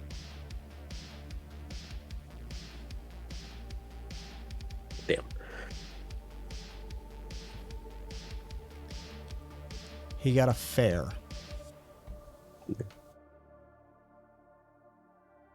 I mean, this isn't my first time timing you, but I've seen better. It's not bad, but it could be better. I just can't get into a fucking groove. It's whatever. We just need to. As Dalton catches up next to Jacob, obviously wheezing. Good sprint. Beep, beep, calls the car towards them. What are you doing? Literally, the apartment door is right there. Like, come on. You don't need the car to walk over to the elevator. I'm just making sure it's ready because I am not using my legs for the rest of the day. All right, well, let's get our cool down, okay? You gotta work out those muscles, stretch them now, so this way they don't feel like shit later. Dalton bends over and then rolls forward onto his back. Jacob, help me up. Let's get him up. I'll get the arms. Yeah. And just slowly, he just makes his way over. Just no, we're not. We're just right. Picking him up. There we go. Yeah. Come on, Dalton. Get back on your fucking legs. Standing on shaky legs. All right. Okay, you've done this before. It cannot be this bad. It just feels worse every day, but don't. Yes, I'll do the stretches, the appropriate wind down.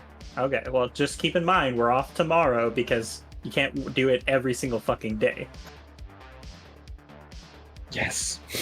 Yeah. So make sure you don't eat anything outside of the fucking meal program. Make sure you don't buy third or fourth dinners or whatever bullshit you might have done. Okay. Just my cheat burger, right? If you're gonna have a burger, I want you to cut it in half and then throw the rest away. But only the burger. No fries, no shake, no drink, okay? Okay. You got it. Okay, because the drink will go straight to your fucking hips. Dalton self-judging himself at his hips. All right, well, good job. You made it through that fucking exercise routine.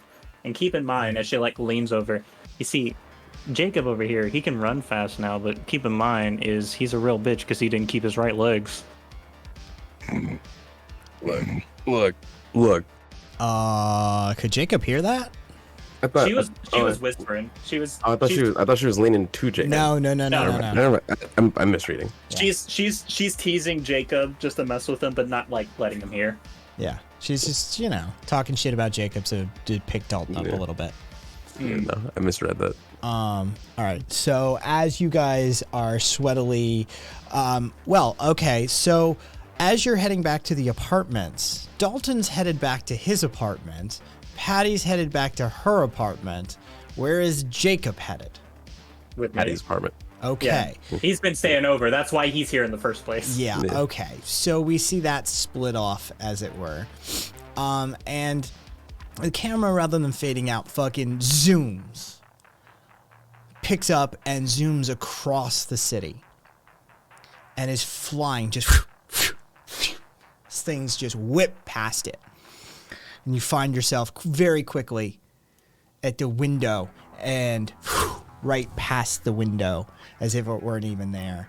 And we find Karen now an acceptable hour of the day rather than some ungodly hour getting up to run during. We find Karen doing what? You come into a image of Karen's butt in yoga pants in the air as she's doing a downward dog on top of a Pepto-Bismol pink yoga mat. It's weird how it all matches. And she glides down to an upward dog. Oh, yes. Getting those stretching in, making sure she gets nice balance in her legs, making sure she's solid. She doesn't like to be unsteady on her heels.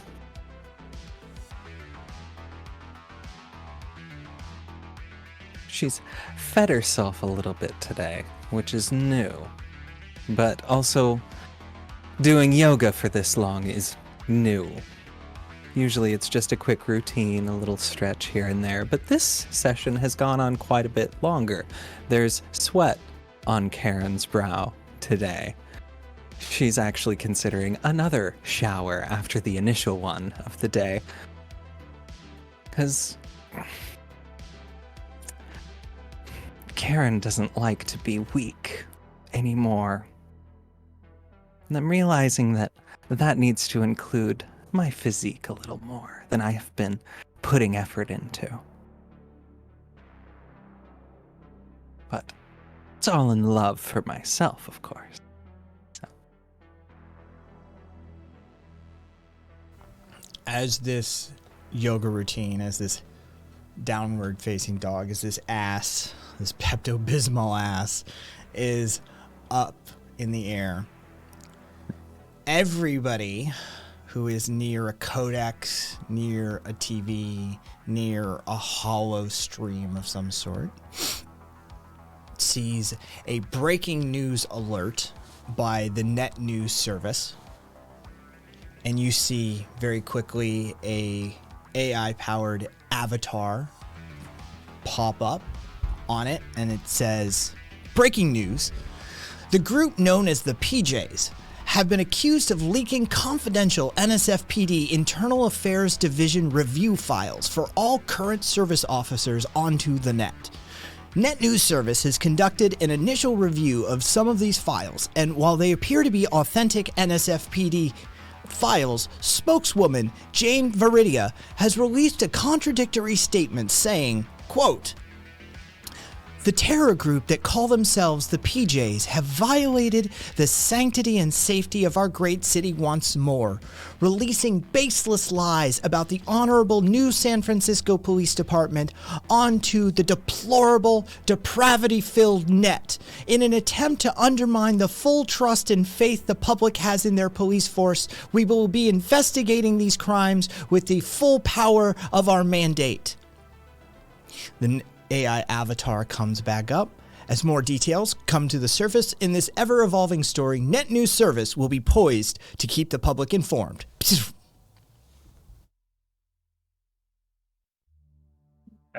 Keep in mind, in this moment, Patty's just like fully bent over the bed as Jacob's kind of on her, so the codec just comes on. She's like, okay, well, that's a fucking mood killer. What happened? Fucking cops getting told that they're corrupt as shit or something again, whatever. The sky is blue. Why the fuck are they reporting on it? Because someone cares at this point? I don't fucking know. Fucking, let's just get rid of that shit. Fucking God. Can you get off me now? I'm not feeling this anymore. Jesus. fucking. And then we'll just slowly just kind of rolls next to her. God, I think I fucking twinged something in that exercise routine, because fuck. What? Dalton's got you fucking hurting yourself now? Trust me. It's not even that. I think maybe it's because I didn't do enough there. Like, I didn't push myself hard enough. I was okay. I just probably leaned into it a little too much, and it just. I mean, honestly, kind of the same. I was hoping for a little bit more, but you know. Look, that's why I usually would do stuff on my own.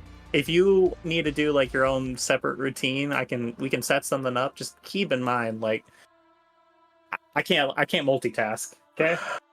I mean, it's not, fight's not too long away. I can't really spend the time like that. And just, Well, here's what we can do, okay? Days on, we'll get the morning routine. You'll get that little workout in, and then we can do we can hit it later at night and get you doing something more fighting, okay? You know what? We'll see what we can do. All right. I mean, like I said, I don't want to burn myself out too badly because it's only a few days away. Well, that's why we do day on, day off, day on, day off. This way you can get some rest. Okay? Deal. Alright, cool. Sure, you still not in the mood? Just a little wink. Just fucking lay back on the bed. I'll get it done on you, okay? Alright. Say less. Cool. And just, She goes to work. But I'm taking the first shower though, okay? Alright. Cool. So cuts to the camera as she goes down, and eventually you just hear the sounds of the shower as she hits the shower first, and Shower's broken. I am. Please tell me at least the sink's running. Yes, the sink is running. You can take a whore bath, but the ultrasonic shower is broken. Dalton in his apartment. Oh, the shower's broken. What the hell? I pay my rent on time every month just for the shower to not work. I mean, that's just something that happens every other week where I was staying at. She's just standing in the middle of the bathroom completely naked, and she's like, I just want to. Okay. Yeah, I see how this day is gonna go. Next, fucking Karen's gonna tell, she has, some new grand scheme on me or something, or she's gonna fucking tell me to, chill out, Patty, because you're letting yourself get too worked up or something. Fuck.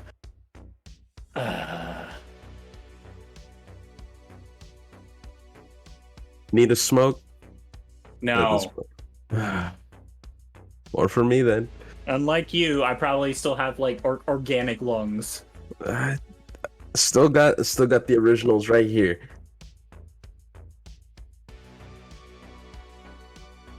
Alright. Well, she eventually gets her whore bath in, and she gets enough to, not smell.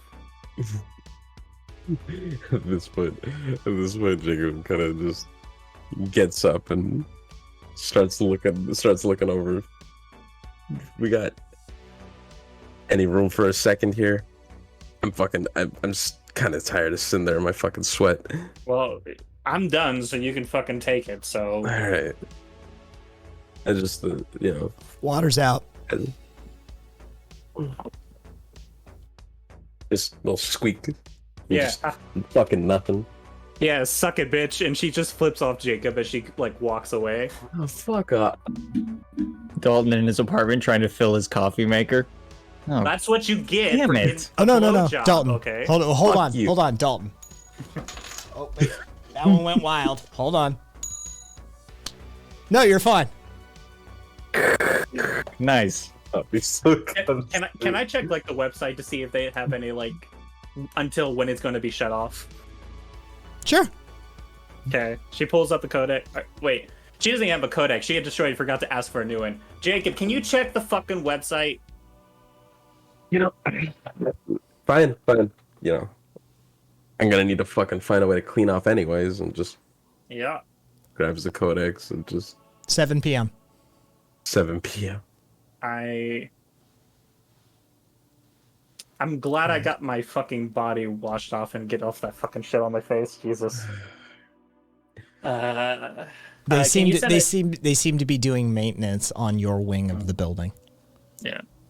Can you send a message to Krill to ask to make me a new codex? I got you. And Thanks. just with that, he just starts flicking through.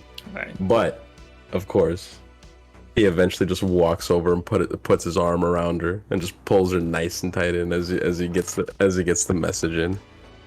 Just shoots a little crow message, and it's just very simple, just like, hey, fucking Patty needs a new codex. Hook her up. She broke my ear-mounted codex. Look, How- don't. It's just like, look, it's Patty. Just in the text. You know what? She kept holding it in her hand. It was inevitable. I will try and make the next one Patty-proof. Just send bro, I'm fucking reading the message. Send that I had to do it, otherwise I get all of our asses arrested. Yeah, you know how it is with her. Just sends that and just puts the codex away. So to Krill, this is just a subconscious text. So she's just responding instantly every time. And it's just a moment of like, I don't see what you find so appealing about her company. Just gets sent before she even has a moment to be like, wait, I shouldn't think that. Krill also gets a message from Dalton. Morning, Krill. How's the gun I made? Unit number 11 is working quite well. It did require touch-ups. Krill is looking at her notes. Dalton made Unit 3. Unit 3 is now Unit 11, and Unit 3 is now what would have been Unit 12. Message back. Okay, thanks. Yeah. Patty is just like, Patty sees the message, just like, hi. Oh, you broke your fucking codex! Jacob's like, Jacob's got it like under the arm right now. Putting the hologram up. Look, you can read it, see?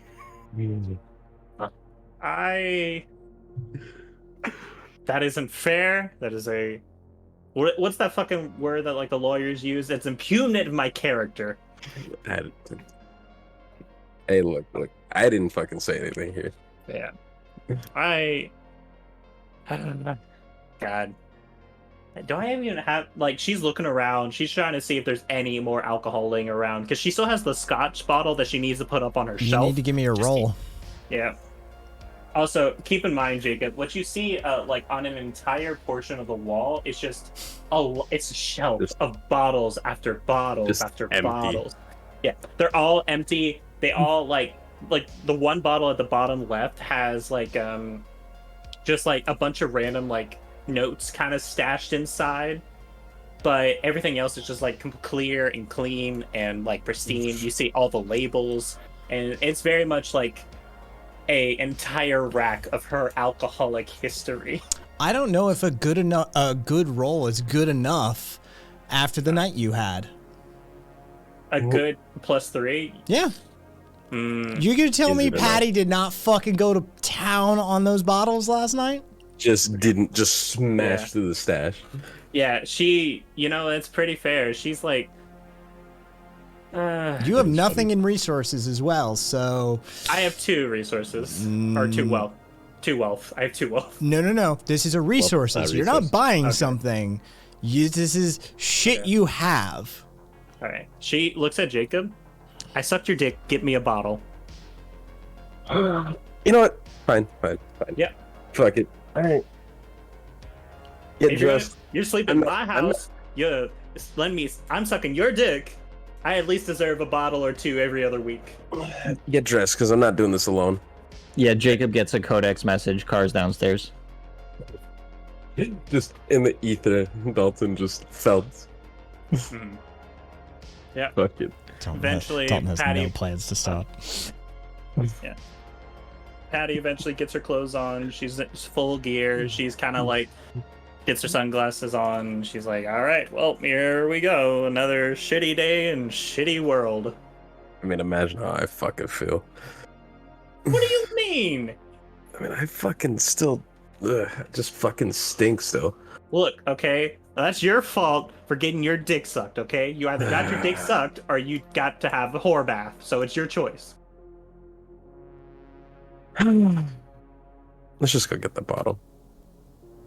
I hear no complaints on this end. As you guys leave as you guys hit the lobby and you go to leave the building, seeing Dalton parked out front, someone approaches you and says, "Have you heard the good word about our Lord and Savior, the AI?" I will literally shoot you where you stand.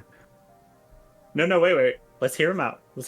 Patty is like very much in a vengeful mood, and she's like, she wants to feel pain. She's like, I have to feel something right now. Well, as I'm sure you're familiar, your meatbag consciousness is nothing more than the plenum of the electrical excitation of the existence of creation. And we will capture that essence and we will upload it to the net where it is stored for our next savior, a grand AI that will rise out of the ashes of our worthless human civilization and will sanctify and secure our place in the digital heaven to come as we travel the stars as one electronic being. You too, brother and sister, can join us on this spiritual electronic journey. I have one important question here. What's his name? Names are for humans. Cool. So what you're telling me is you actually haven't met an AI. I have. His name is... I'm not telling you. We designated 801059389417328905938100000001295348. At this point, Jacob just fucking sweeps the leg. Gah! just 4, 9, sweep. 2, just 3, 8, 7, 5, Patty 3, just pulls out her Listen to taser. this shit. Come on. Patty pulls out her taser and just shocks him a little bit just for good measure. Jacob just kind of like looks back and just starts fucking laughing. Like, come on, let's get the fuck. Okay. She shocks him, and then she purposely like pushes him in between the elevator so the doors will like close and like squish up a little bit. You shall be Dalton lets out a condemned! mighty sigh Condemned, I and opens say! the doors Condemned! to the car. Jacob, you just get a small ping. We could hear that. Thank you for whatever you just did. Get in. Wait, Let's get the hell out of here before you're charged with assault. I want to know who the 801 guy is, okay? Oh my god. Get in the car. At this point, Jacob just just yanks the door, slides right up in the back. Lets Patty have up front. Okay. Fuck it. I really want to know who the fucking 801 guy is, okay? Look, just get in already. Fuck. I'm You already in want the car! You want the bottle or not? Explore that shit. Get us some alcohol. Hits the engine, powers up, takes off with a skid. Jesus. Give me a roll.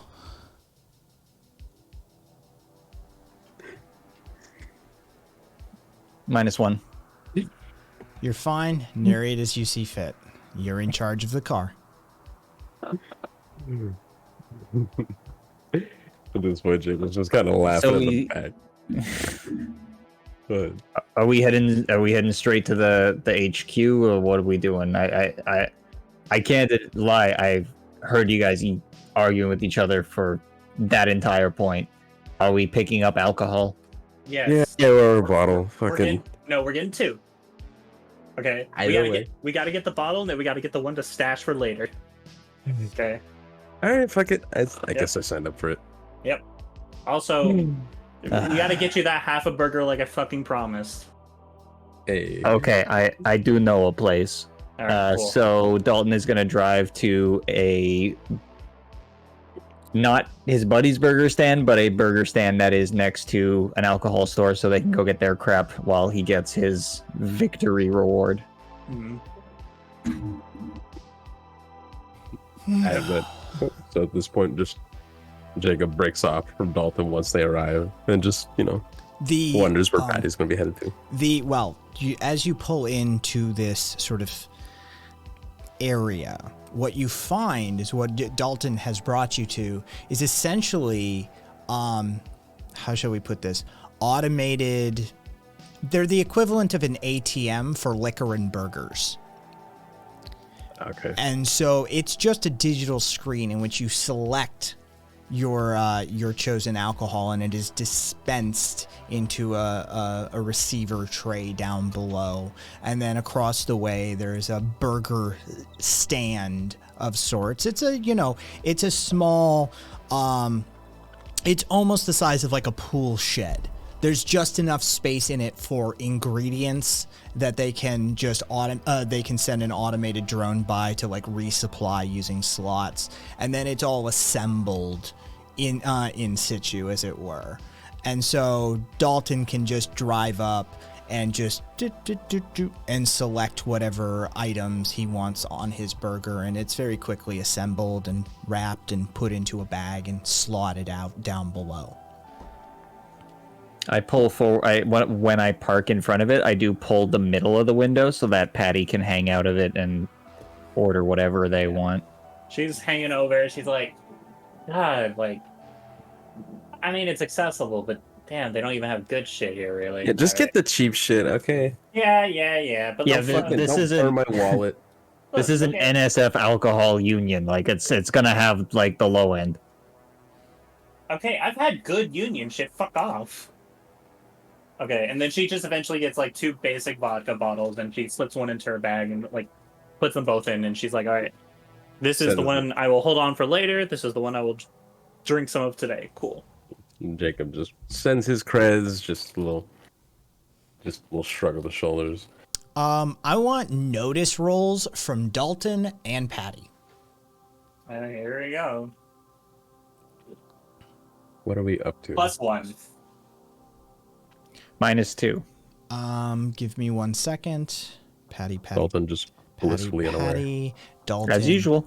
-2, 1, so 1 and 1. Okay, never mind. All right, she eventually slips back in. She's like, all right, well, thank you very much. She pats Jacob's leg, and she's like, all right, well, give me that other half, Dalton. Dalton hesitantly hands There is no Patty. half. There's no half. There's no half. This is a fully formed burger. Yeah, Okay. he has to fucking rip it right in break front it of him. apart. Yeah. Well, I pass it to Patty, and you want to control my portions? There, you split it in half. Give me what I can have. There you go. Dalton starts driving away. She breaks it in half, and she puts. Give me a roll. Okay. If I You have a get roll for ripped burger off on breaking? this burger. We got a +0. The burger just fucking disintegrates. All right. Narrate as you will. All right. She tears it apart. The bread breaks, and you can see it's kind of like an uneven half, where maybe just visually it's probably it looks a little smaller, where even though it's probably about the same amount. So Dalton's gonna feel extra little disappointed from it. She's like, "Here you go." Thanks. Without looking, because he's driving. Thanks, appreciate it. Grabs it, takes a big mouthful of bread. Yep. Yeah, Jacob just kind of does a little at Patty. It's just like, hey, let me get half of that half. There you go. I appreciate you. No problem. She looks at it, and she's like, man, God, that's actually tempting. But she rolls it down and throws it out the window. Dalton visibly upset. Well, you started pulling away before I could like throw it in the trash can, okay? It's not the littering. I couldn't care less about the littering. It's fine. Like I said, I embrace what is happening to my body.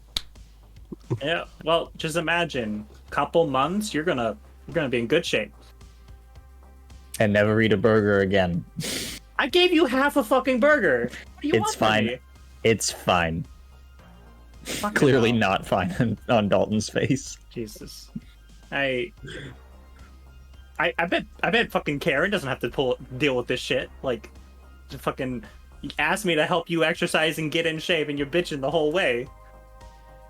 Karen doesn't ask much of me, other than the passenger seat. Yeah. I just. Okay. Well, I'm laughing, not Jacob. yeah. She uncorks the bottle and she takes a small sip of it. She's like, "Gotta take a nip for the day." You know, I noticed on that wall, fucking, when are you gonna put them wine bottles up there? They are up there. Put them at the way bottom. That's. Yeah. Ugh. Wait, I only have the one bottle. Wait. Where's the other? Where did I put the other bottle? I had it in my bag. I haven't taken it out.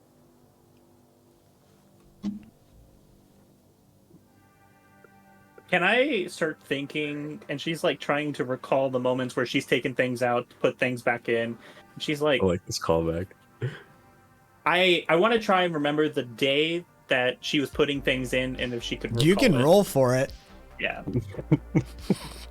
I mean, you can roll, but Just gonna be an HD memory of like. plus one. yeah, not a chance. Wait, it was like a few days ago, right? Like, we got the bottle, I put it in the bag, but... Okay. I know I put that first bottle on the shelf, and I drank the rest of that, but, like, there was another fucking bottle in there.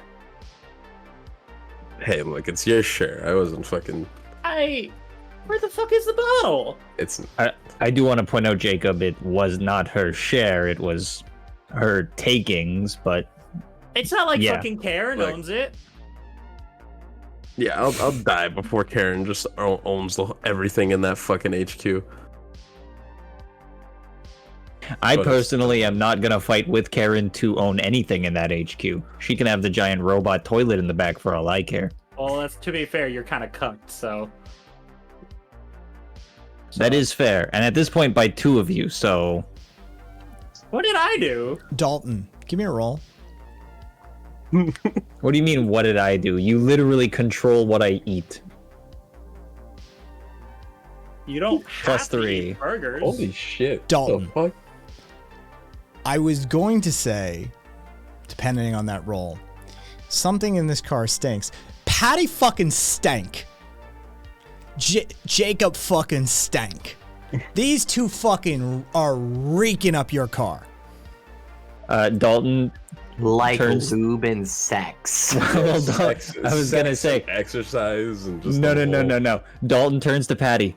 You smell like sex and dish soap. What the hell is going on in here? It's called I Get Blade More Than You, but they shut off the water before I could wash it off. Jesus. This is a luxury car. You know that, right? Yeah, and it's a luxury that I'm having to deal with you.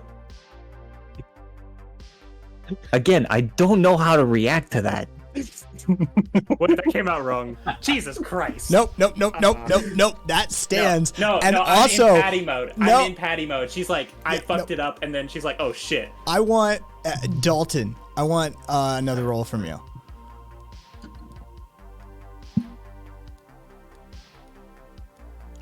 +1. Take as much time as you need to formulate a retort for Dalton to that comment. that fucked up, I don't know what the fuck I'm saying. It's a luxury for me to ride in here comment. Put the comedian brain to use.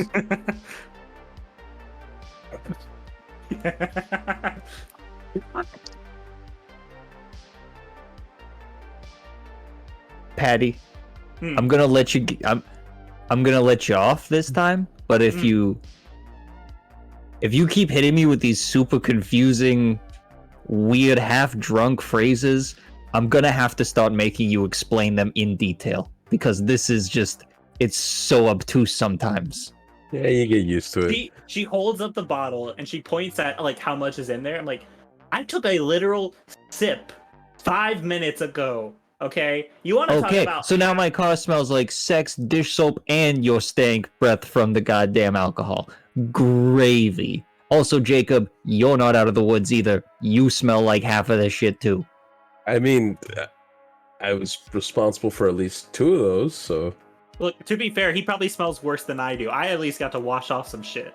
Yeah, no. She got the first shower. I'm still raw dogging it back here. Dalton like touches his codex. Krill, could you decipher anything these idiots are saying to me? Sounds like they do not understand your worth, Dalton. Maybe they need to walk home. I appreciate you so much, Krill. Thank you for your input. Yeah, at least we can walk. That was At uncalled least for. I can make... She's not in the codex, never mind. Krill Starthen's like, that bitch has broken my codex. I can't even cuss her out. Krill,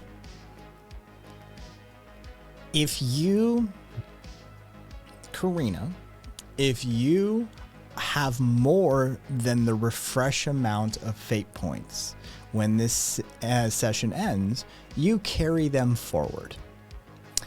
I will offer you a compel to take a fate point if you build a codex for Patty that has a dog shocker function into it.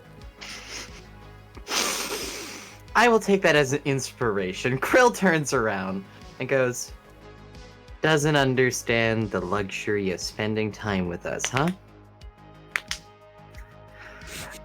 And no one else, because I can see Aspen/Karen literally coming in her pants over there. No one else knows this feature exists, only Krill. Krill starts building what we're gonna call the Buzz Trap Codex. I'm still gonna need a craft roll for that codex. Yep, But yep. I'm going to DM you its features. It's a total for 5. no. You build it, but no features beyond that. It is a standard codex. All you get is a digital button you can push that will deliver a nice alert. I wanted to align it to her heart rate, so if she got too pissy, It happened automatic. Nope. Yeah, that'd be dangerous too. You just get a button that you can Fine. push. Fine, but this codex, it's exterior chassis. It's just shitty. It just doesn't look nice. It'll sit weird against the head. Like, it just won't feel good. It's just cheap. All right, codex created. It's fucking cute. So here's the thing.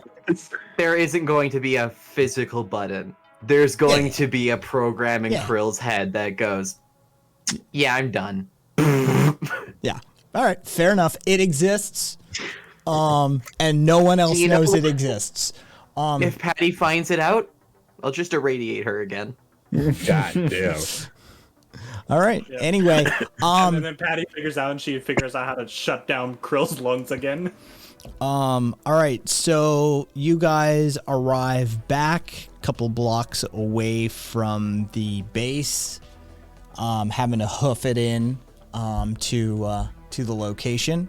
It is the Lord's Day, of course, Sunday, August 17th. There isn't a lot of religiosity in NNSF. People take any excuse to get a day off. So the city, the Arcology Council has never been able to successfully wrestle Sunday away from the people. So the city does sort of take a bit of it sort of goes into a little bit of a stasis mode. The automated systems, of course, continue on their way. They continue to do what they will. The agricultural fields are almost wholly automated. They continue doing their cycles of production. But yeah, the last time the General Arcology Council tried to get Sunday away from the people, there was a mini nuke incident, so they've just decided that it's probably easier to just give them a day where some of them get some time off. You know, some of them are doing half days, some are occasional forced overtime, but for the most part, Sunday's a pretty quiet day in this city. If you have the moment to yourself, you're either over at the coast, or you're in a VR suite, or you're just chilling at home, vegging out on the net, or watching some TV, right? And so as you come up, Jigu stall is closed. There's less hustle and bustle going on. And you all arrive in your own due course. Question. Does Jacob have Jigu's codex number? I do not believe you were given it. I believe he gave it to Dalton.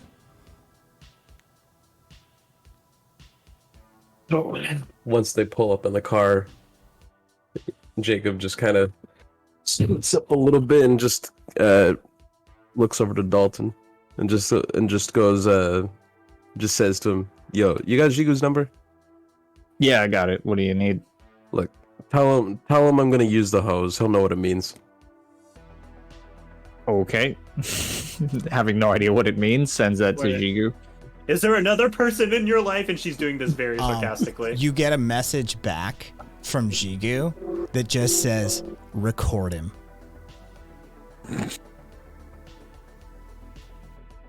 Yes, you can use the hose. Alright.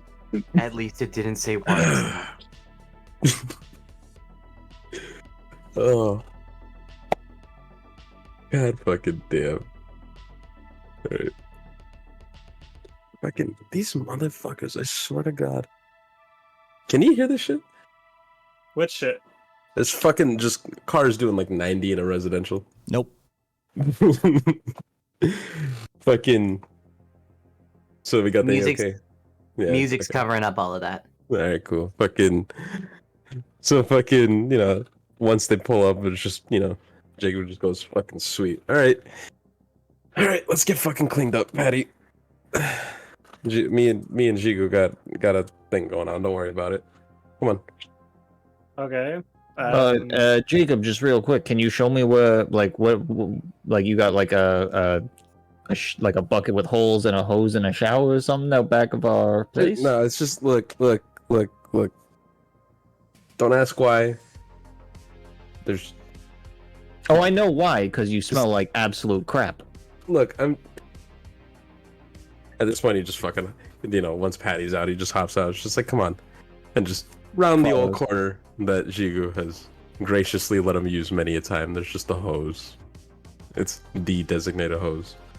Is our team bathing themselves outside of our facility? Yeah, Yeah. Krill can see it because Dalton's turned on the recording setting. I mean, not Actually, even, at this point, yeah, there's- just a camera. Yeah, there's security But the cameras door on the outside. turns. Fucking. At this point, just hose starts coming on. She's looking, not looking, but she turns her head. If I catch you watching this, Dalton, I will beat your ass. There's a direct feed to Karen's codex right now. And this is all getting recorded.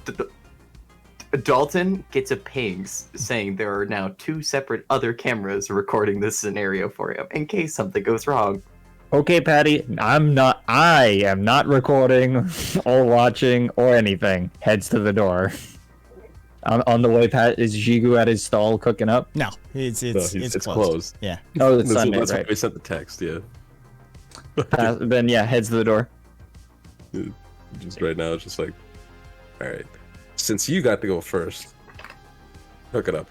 And he just kind of stands there, just waiting for Patty. She like goes down to her basic like bra and boxers. She turns on the hose and it starts leaking, and she puts her thumb on the water just to get it to spray. And That's she just starts running down them. She's like, "Come on, turn, let's go. Yep. We're gonna get this right."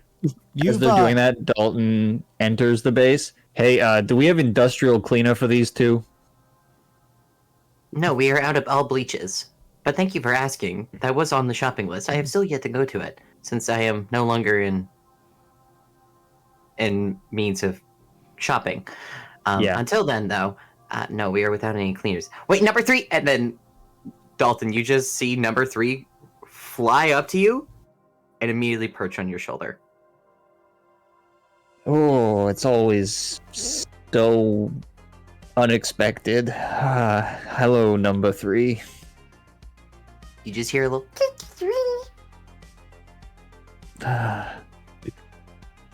Does it like pets?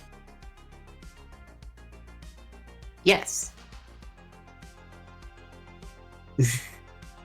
The metal, like, looks like it's getting more cozy. There's nothing that can flex, so it just gets a little closer. It just sounds like an empty soda can just being banged again. Okay, it's like tapping your cell phone. You just hear. Krill, let me know when you get bleach here. I have to clean my car and snort some effectively. I would not recommend snorting bleach. I believe that is hazardous to your health. You weren't in the car. And I don't think you can smell. Can you smell? She's just using her hands pick up the big 2 tentacles coming off her face. I have very advanced aromatic recorders. Oh, I hadn't considered that. Okay, is Karen here? From everything I've seen, no. But she is aware of what's happening outside. I feel so bad for her. Karen starts walking into the alley, and without looking at Jacob or Patty, Karen just goes, glad to see we could help you clean yourselves up. Morning. Heads right on in. Jesus, what the fuck? Is it? No. I didn't realize we were all fucking watching us today. What is this, some fucking voyeur show? Karen hasn't even fully walked through the door frame, and number 2 is flying fucking crazy to get up to her to say hi. Number 3 looks questioned, like issued, because it's already getting snuggles from Dalton and wants snuggles from Karen, and just goes and just gets even closer to Dalton pissively. Karen almost kicks number 2 out of sheer instinct, but then takes a second and bends down and picks him up. Just fucking soccer punt. Okay. Sugar, she just makes little beeping noises happy the moment you pick her up. The drones seem to be a little weirdly starved of attention. Apparently. Yeah, I can definitely feel there's a bit of energy coming off of them. And if anyone with even a simple look will see, Krill has 1 drone in her lap right now, and it probably hasn't left there all night.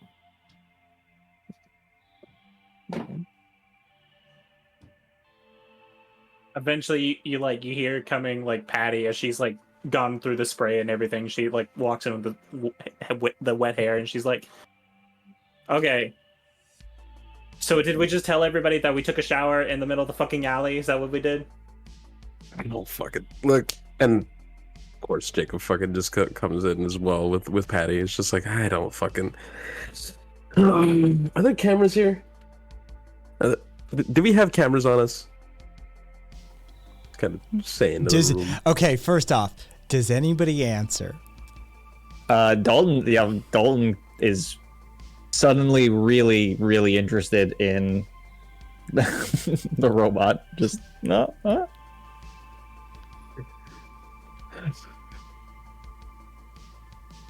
Anybody else? Okay. You're getting no response from anybody. If you want to give me a lore roll, Jacob can see if he can spot him, and or Jacob, you could give me a lore or a noticed roll. I'll just roll twice. Can I help him and try to find any cameras? I got a +1. I must say the +1's for the notice.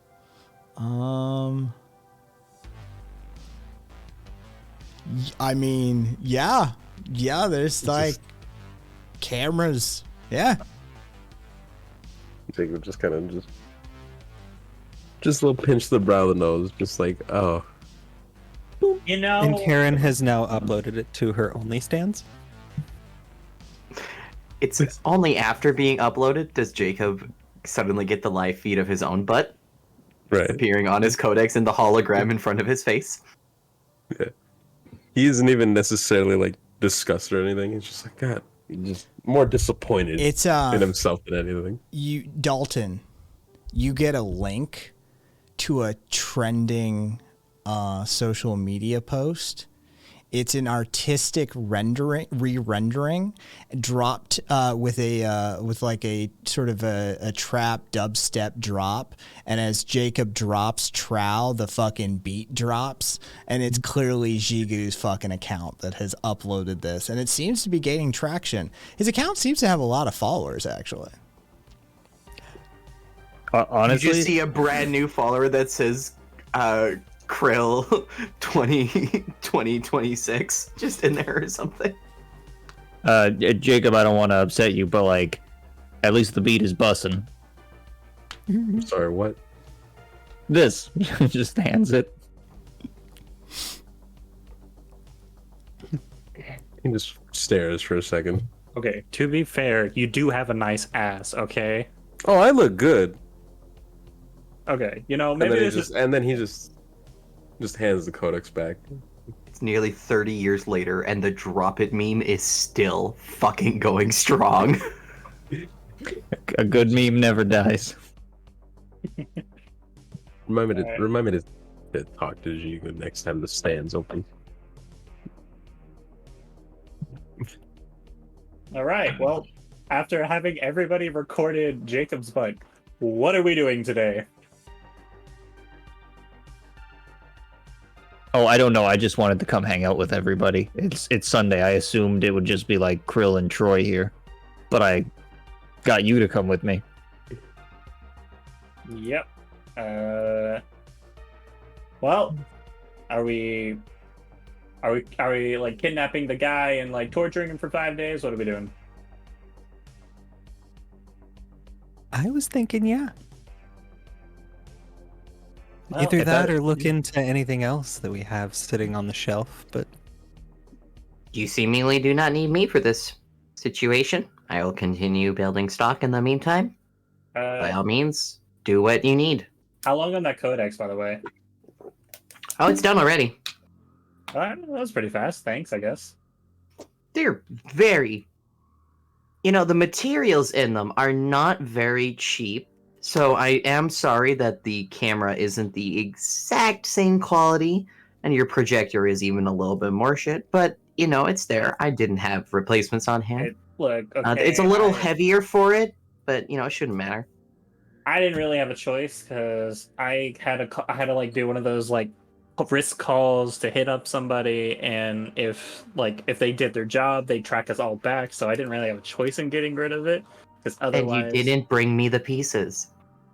Oh, I didn't think you could reuse them. They're literally... I just left them outside the fucking door. Which... Krill just looks through the cameras. Yeah, fucking scuzzes have already picked it up and gone. Sorry? I dismantled a robotic spine in front of you that was still encased in the flesh around it. I am perfectly capable of deconstructing and reconstructing a broken codex. Patty is very much in this moment. She like in internal dialogue in her head, and she's like, look, okay, I know you want to fucking like tell her to like, look, it was a bad day yesterday, but she's like, and then she looks at Karen for a moment, and she looks back at Krill, and she's like, I'm sorry, I did not think of that. Okay, I want a roll from Patty. Okay. How well can you bluff? +2. Okay, so first off, I want you to take a mental stress.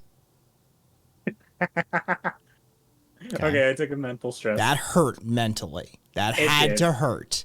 It sounds very forced. And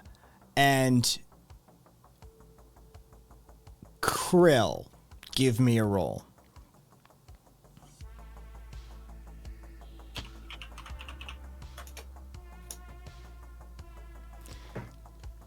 It feels authentic. It feels extraordinarily like it had to, like, it feels that it was squeezed like the last bit of toothpaste from a tube, but it feels like it's authentic. To Krill, that sounded like hearing an anatomical machine like trying to get out its last words on dying battery, like those old singing fish things when they're on low battery. Just that painful relief. Yeah, she's just like, that wasn't an optimal expression. All the same, though, I will take it thusly. Good, because I'm am- not saying it again. That's Is like the phrase "I'm sorry" so foreign to you? yeah, because most of the time it's people fucking up. It's not me, okay? Like this is a territory I'm having to deal with. Okay. Usually it's someone who's fucked up, gotten bullets in them, and I'm having to put them back together and then tell them like, hey Jeffrey, get your shit together, okay? Don't fucking shoot the gun like in the middle of the gun store or you'll get shot. And you've never driven a stitch a little too deep and had to been like, sorry I did that, but I saved your life? Like, To be fair, most of the time when I've done it, they were unconscious and couldn't register. okay. I'm glad you have made this self-journey, Patty, in expressing yourself this way. I will actually take it seriously. Yeah, because that took a lot of effort, and it kind of hurt. There is a slow nod from Krill that's like, why the fuck is that causing you pain? But all the same, if I hope your mission goes well today, and I hope you feel confident with the target of choice. Thanks. She So just that you be in slowly- charge so we don't get any kids. You've made it clear you be the one to pick. Yeah. She just slowly holds out her hand and like very much like this, like, okay, and then she takes the codex. And she puts it on, like, checks the settings, make sure it's like adjusted to her preferences. Like, Does the boot up thing, there's the what you were expecting a neon cat to come up for the loading bar is now a cat on one side of the screen shooting lasers through its eyes as the laser slowly burns across the screen as the loading begins. And as it hits the other end, the whole thing like does a little black and white explosion, and then you just see Sparkle Kittens, Krill Tech fades, and boom, you're back. With two Z's.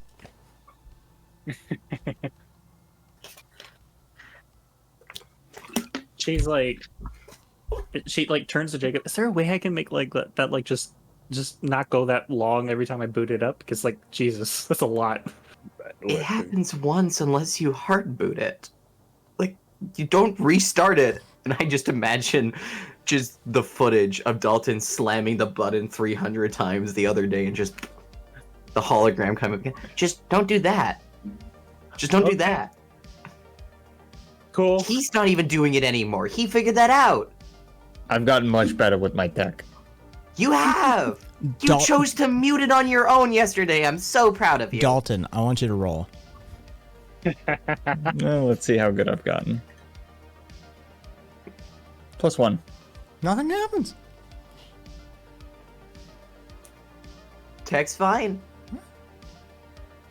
It feels a little heavier though. Like, Sorry, it's like I said, I didn't have the same tech. That's a slightly older camera, just bigger materials in it. cool. All right, no issue. I mean, like, next time I have to like crush it, I'll make sure to grab the pieces, or like this way we can like just rebuild it.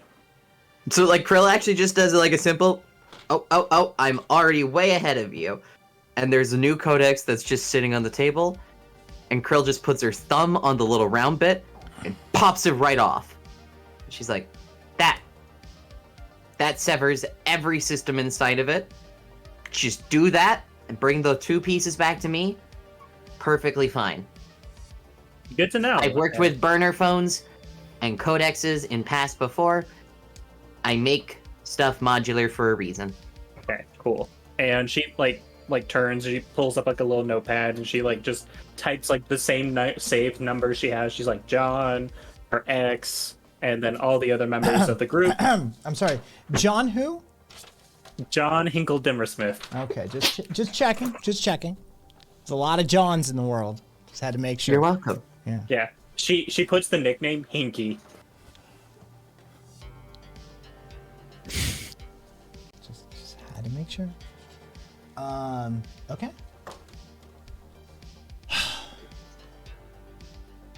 So you guys can, as organically as you want to approach this, or you can do this as mechanically as you want to approach this. You seem to have an idea about what you want to do. You can, as a group, decide how you want to go about this.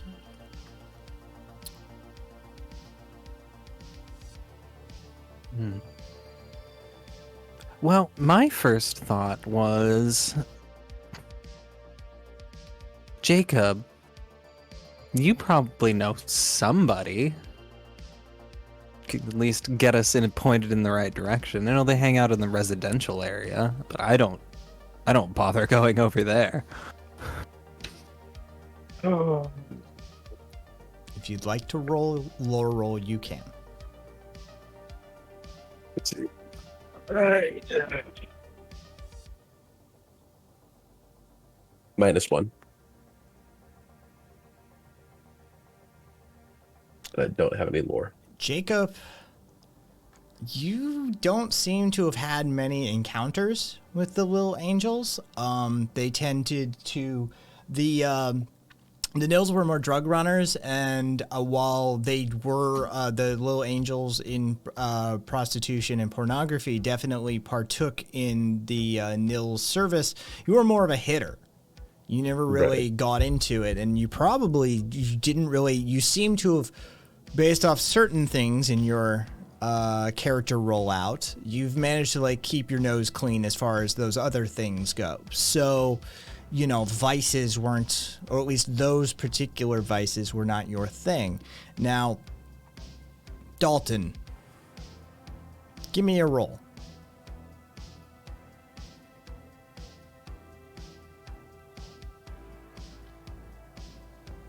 -1. Let me just look at a word really quickly. Yes. Even a mediocre driver in this town has had to drop off people at various Little Angels locations. The primary club, the place where a lot of activity occurs, a lot of recordings occur, a lot of net recordings occur, a lot of stripping and prostitution is done, is called Lost Innocence. It's in the residential district. Even, as I said, a mediocre driver would have had to have visited this place. It's like a cabbie not knowing where to get shawarma. It's just a thing that doesn't occur. So fundamentally, even with that not terrible, but that again poor result, you would know where you were headed. It's a club in the residential district. It's right. It's fairly well adjacent to the industrial district for purposes. But it sits, a few blocks into the residential area, looking to service those customers, as they were. It's a one-story facility. It takes the first floor of a large block of buildings surrounded on all sides, but it's got features. I don't know how much of them you've taken note of before. You probably just generally drop people off out front. Yeah. And fuck off.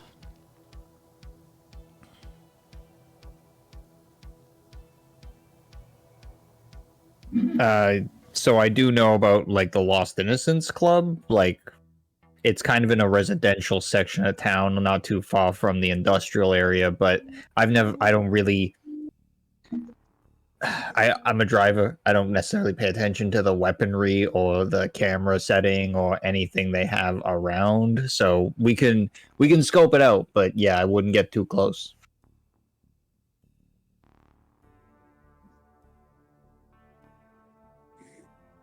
Okay. Are we sure this whole kidnapping somebody is like the best method? Because it feels like a lot of risk here. Got any other suggestions? I don't fucking know. Like, what? Yeah, that's the problem. Is yeah. none of us have a real sharp idea of what will be the most effective. strategy. Aaron, can you tell me what exactly they need from us again? Yes. I can look that up for you. Okay. The job specifically is those Zakone bastards run a casino, and I know they cheat. I lost 20,000 credits in those Cossack bastards' rigged machines, and I want them to pay. I don't care as long as that casino loses money and it's unusable, and it isn't usable. Do whatever you need, but teach them a lesson that they soon won't forget. In the shard, and the soft extra is to make it look like a rival gang did it and to drag them into a gang war. Okay. So, is there an option to say, like, we got the phone, right? We did that whole thing with it. So, is there an option to say, like, we message one of the people they had on that phone or whatever thing we've got with it and say, like, hey, the Zakones, like jumped us and they try to get information on our boss or something? Try to do a meetup using the codex. That's an option. That's not a bad option. Get them separated so we don't have to break into a club and then break into a casino. Yeah, I'd rather not risk permanently getting our faces recorded by their entire gang in a club or something.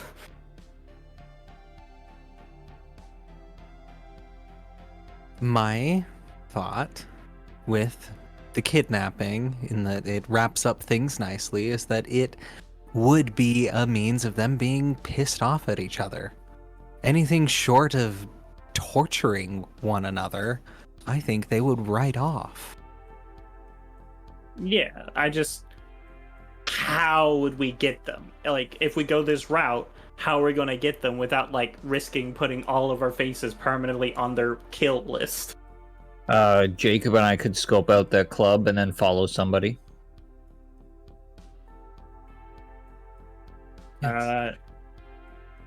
We Sure. we wouldn't be grabbing this person from their club. That is the den where they are in power. We would find a better place to grab someone. That's just a central point to then find information. Yeah. Well, like I would definitely not grab someone out of the club, but we could follow somebody home in a non-conspicuous vehicle, or follow someone to follow another person, kind of use it as a proxy to get to someone in case we do get seen. but potentially,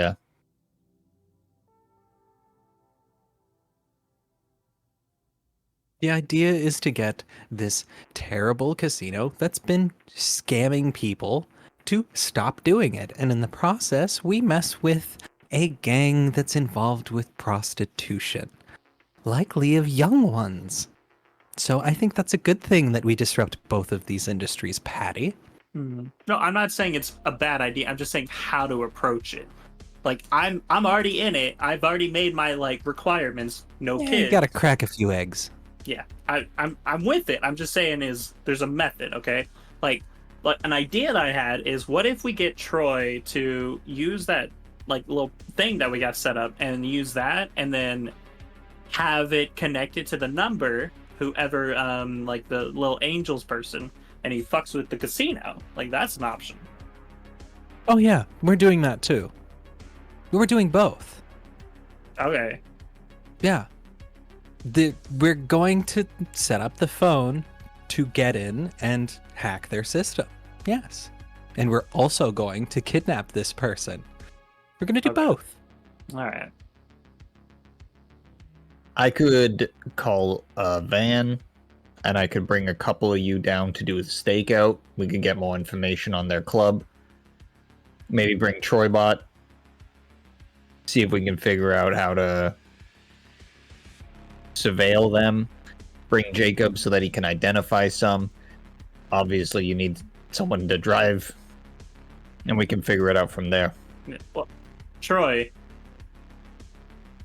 do you need to be there to like hack into their shit? Like, do you need to be close by? Oh yeah, I didn't even consider that. Troy was just like watching some movies at high speed again on one of the monitors while you guys are having this conversation, and he turns around to answer Patty and says, I do not need to technically be at the physical location, though I do believe proximity has certain expediences to the process. Yeah, but that's like 2 minutes versus like 3 minutes, right? Typically, the time is measured in milliseconds. Gotcha. All right, so you're just like, so like, we can bring him if we want, but like, eh.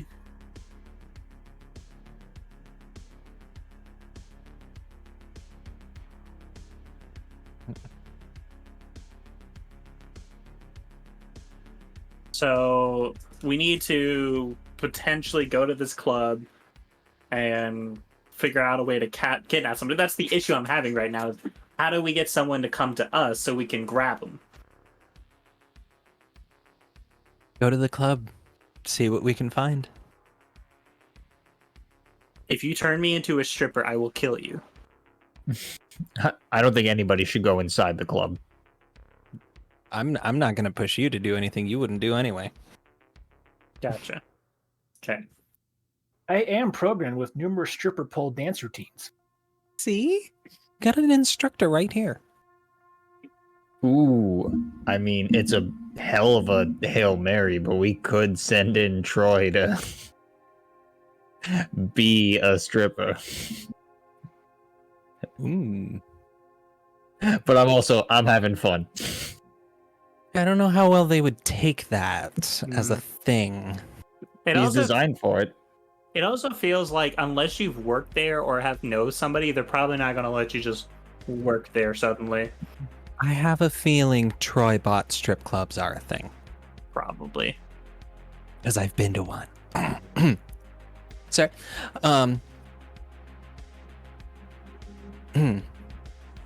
Troy does kind of give Karen a slight look. What?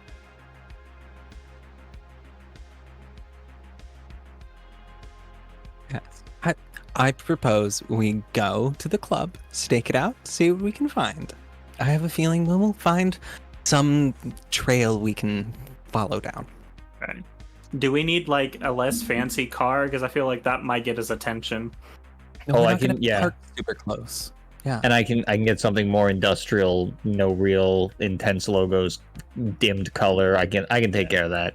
Yeah, Will my I services be required?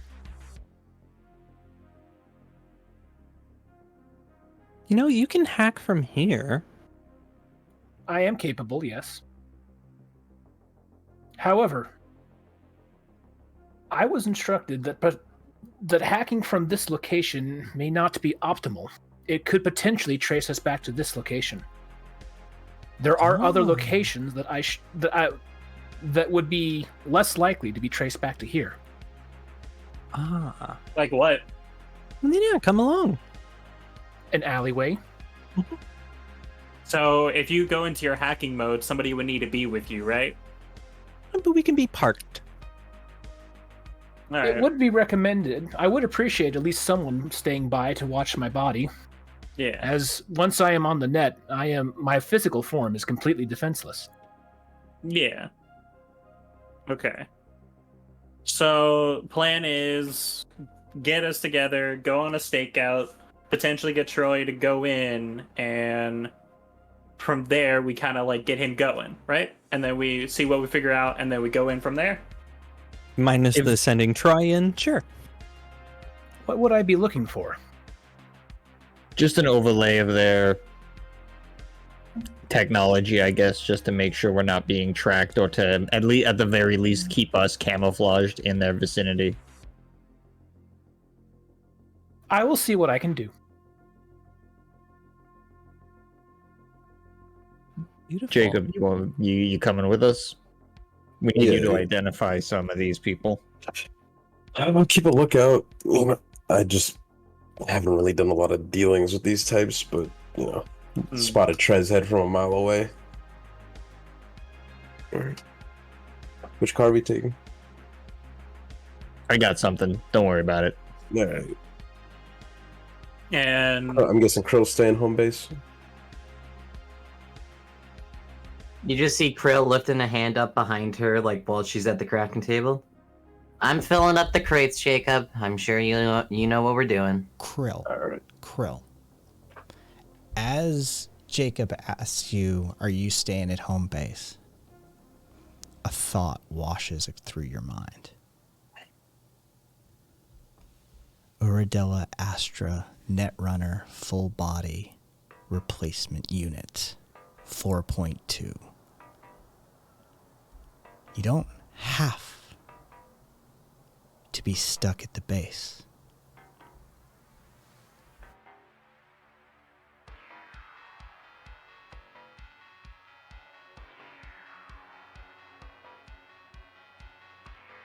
Krill kind of just shakes the thought from her head for a moment.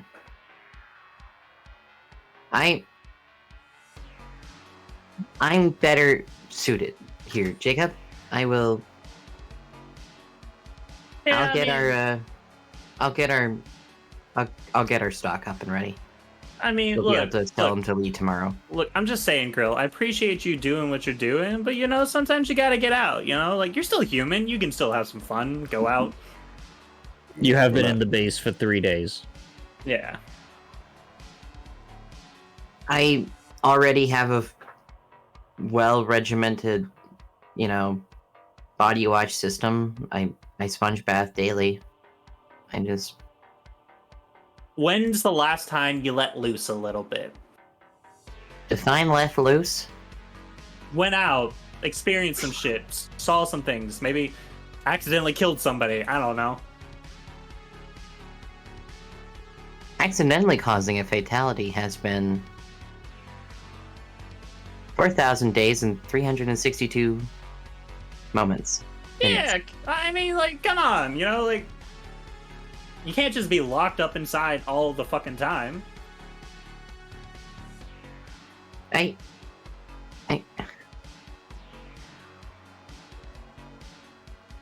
But I risk everything. Yes, but you gain a lot too. Elaborate. You get to have fun, you get to be alive and experience the world.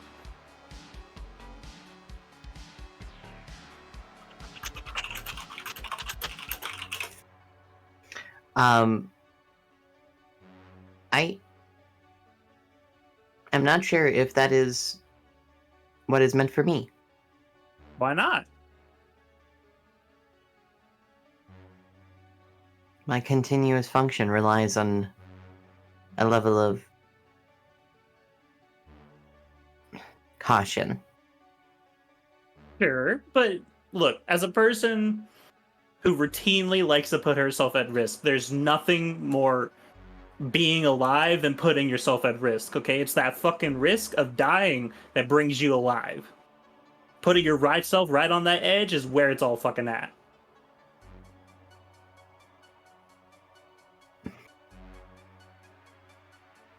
I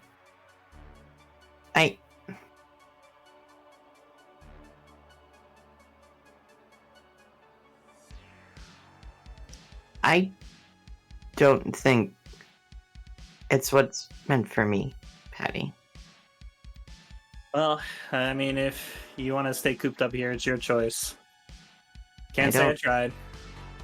Don't want today to be my last day when I have so much to do. Yeah, but if you die, then you die, and there's nothing to worry about.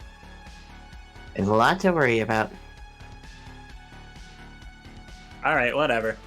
And Patty kind of just sighs and like huffs, and she just kind of like walks out the door. Dalton Krill. Follows.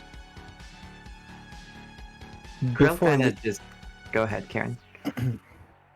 Before leaving, Karen turns to Krill and says, "Did you hear that alert this morning?" Oh yes, that is well documented already. Did you see who did it? Mm-hmm. Hmm. Dealt with them once. I do not trust we will not run into them again. Yes. Maybe while we're out, you can dig up whatever you can from that. That is a much more better use of my skill set. I would appreciate it. Thank you. And Karen walks out. As Karen walks out, Dalton leans back in. Troy, come on. Troy perks up and starts following outside. As you guys head down the alleyway, what vehicle is awaiting? We have to get a bit out of the alleyway, but Dalton has called a kind of like a sort of those smaller tailed like U-Hauls, but the back is kind of done up super comfortably. This is actually the truck that Dalton had in his college years, so the whole back is like a bachelor pad, but it's fully they can pull out and rip out whatever they want. It's gray. It doesn't have a lot of color to it. It's rusted on the outside. It's banged up. It's meant to look like just this shoddy piece of garbage, but that's how he hid a luxury apartment Stealth sleeper. in his... Yeah, exactly. So it just looks like some anomalous moving van. No real logos or branding, a little bit of tag graffiti, but specifically avoiding anything that is representational of gang membership. It just looks like some kid on the run by just did a little thing. And 3-person cab in the front. As you guys walk down the alleyway, finding as it opens up, and you find this vehicle, and the back door just slides up, and you see this interior awaiting you. Who sits where? What do you guys think, huh? Come on. I feel like I'm about to find the next van and be caught on like one of those crime shows like, here's the next missing woman. I used it in college. I didn't steal anybody in it. This is a first for it, what we're doing. So this is the first time you're having someone voluntarily go in it? I meant the person we're kidnapping, but sure, yeah, whatever. Alright. Also, this is my bachelor unit. You two keep your hands off each other in here. So you're just gonna bring this and just dangle it in front of us? First of all, there will be other people around and in it, so just all I'm saying is relax. So what you Troy's yeah, I know already what type climbing of into fun the you back. had in college. look, I'm just saying is like You get me and Jacob going, and Troy can give us technique and advice. Okay, he can show us how to do it right. Jacob, Troy, we're honey, on can you help We're on me up? stakeout. Karen has Troy help Karen up. Yeah, and Jacob, you're on stakeout with me, so you're in the cab. It stinks Okay, like fine. sadness in here. Better than sex. And loneliness. My olfactory sensors are Okay, detecting- Karen. I don't know if it stinks better than sex. And just at that point, I was just in a car with the smell of your sex, and I'd rather it not smell like that. We just keep in Suit mind yourself. we're hearing like the dull like echo of their voices from the cab into the box. Karen sees a bachelor pad, and the moment she doesn't smell sex, she's just like, well, this was misused. What a wasted space. I'm just gonna say that Troy can see into the ultraviolet spectrum. If you catch what I mean. And here's the thing. The Troy model is normally set with an ultraviolet spectrum so that they can do properly cleaning of any spaces they have utilized in a day's work. I will defend Dalton in this. It has not been used in years. It was cleaned to a degree, but also like I can't fight ultra spectrum rays and vision, so whatever you see. But like this has been sitting in storage for a while. So Dalton and Jacob up front in the cab. Karen, Patty, and Troy in the back in the bachelor apartment. Oh, they're still gonna have sex. God damn it. As it were. Should have just thrown him back there. As the door slides down and the van starts pulling away, the music kicks up, the camera comes down, and that's the scene.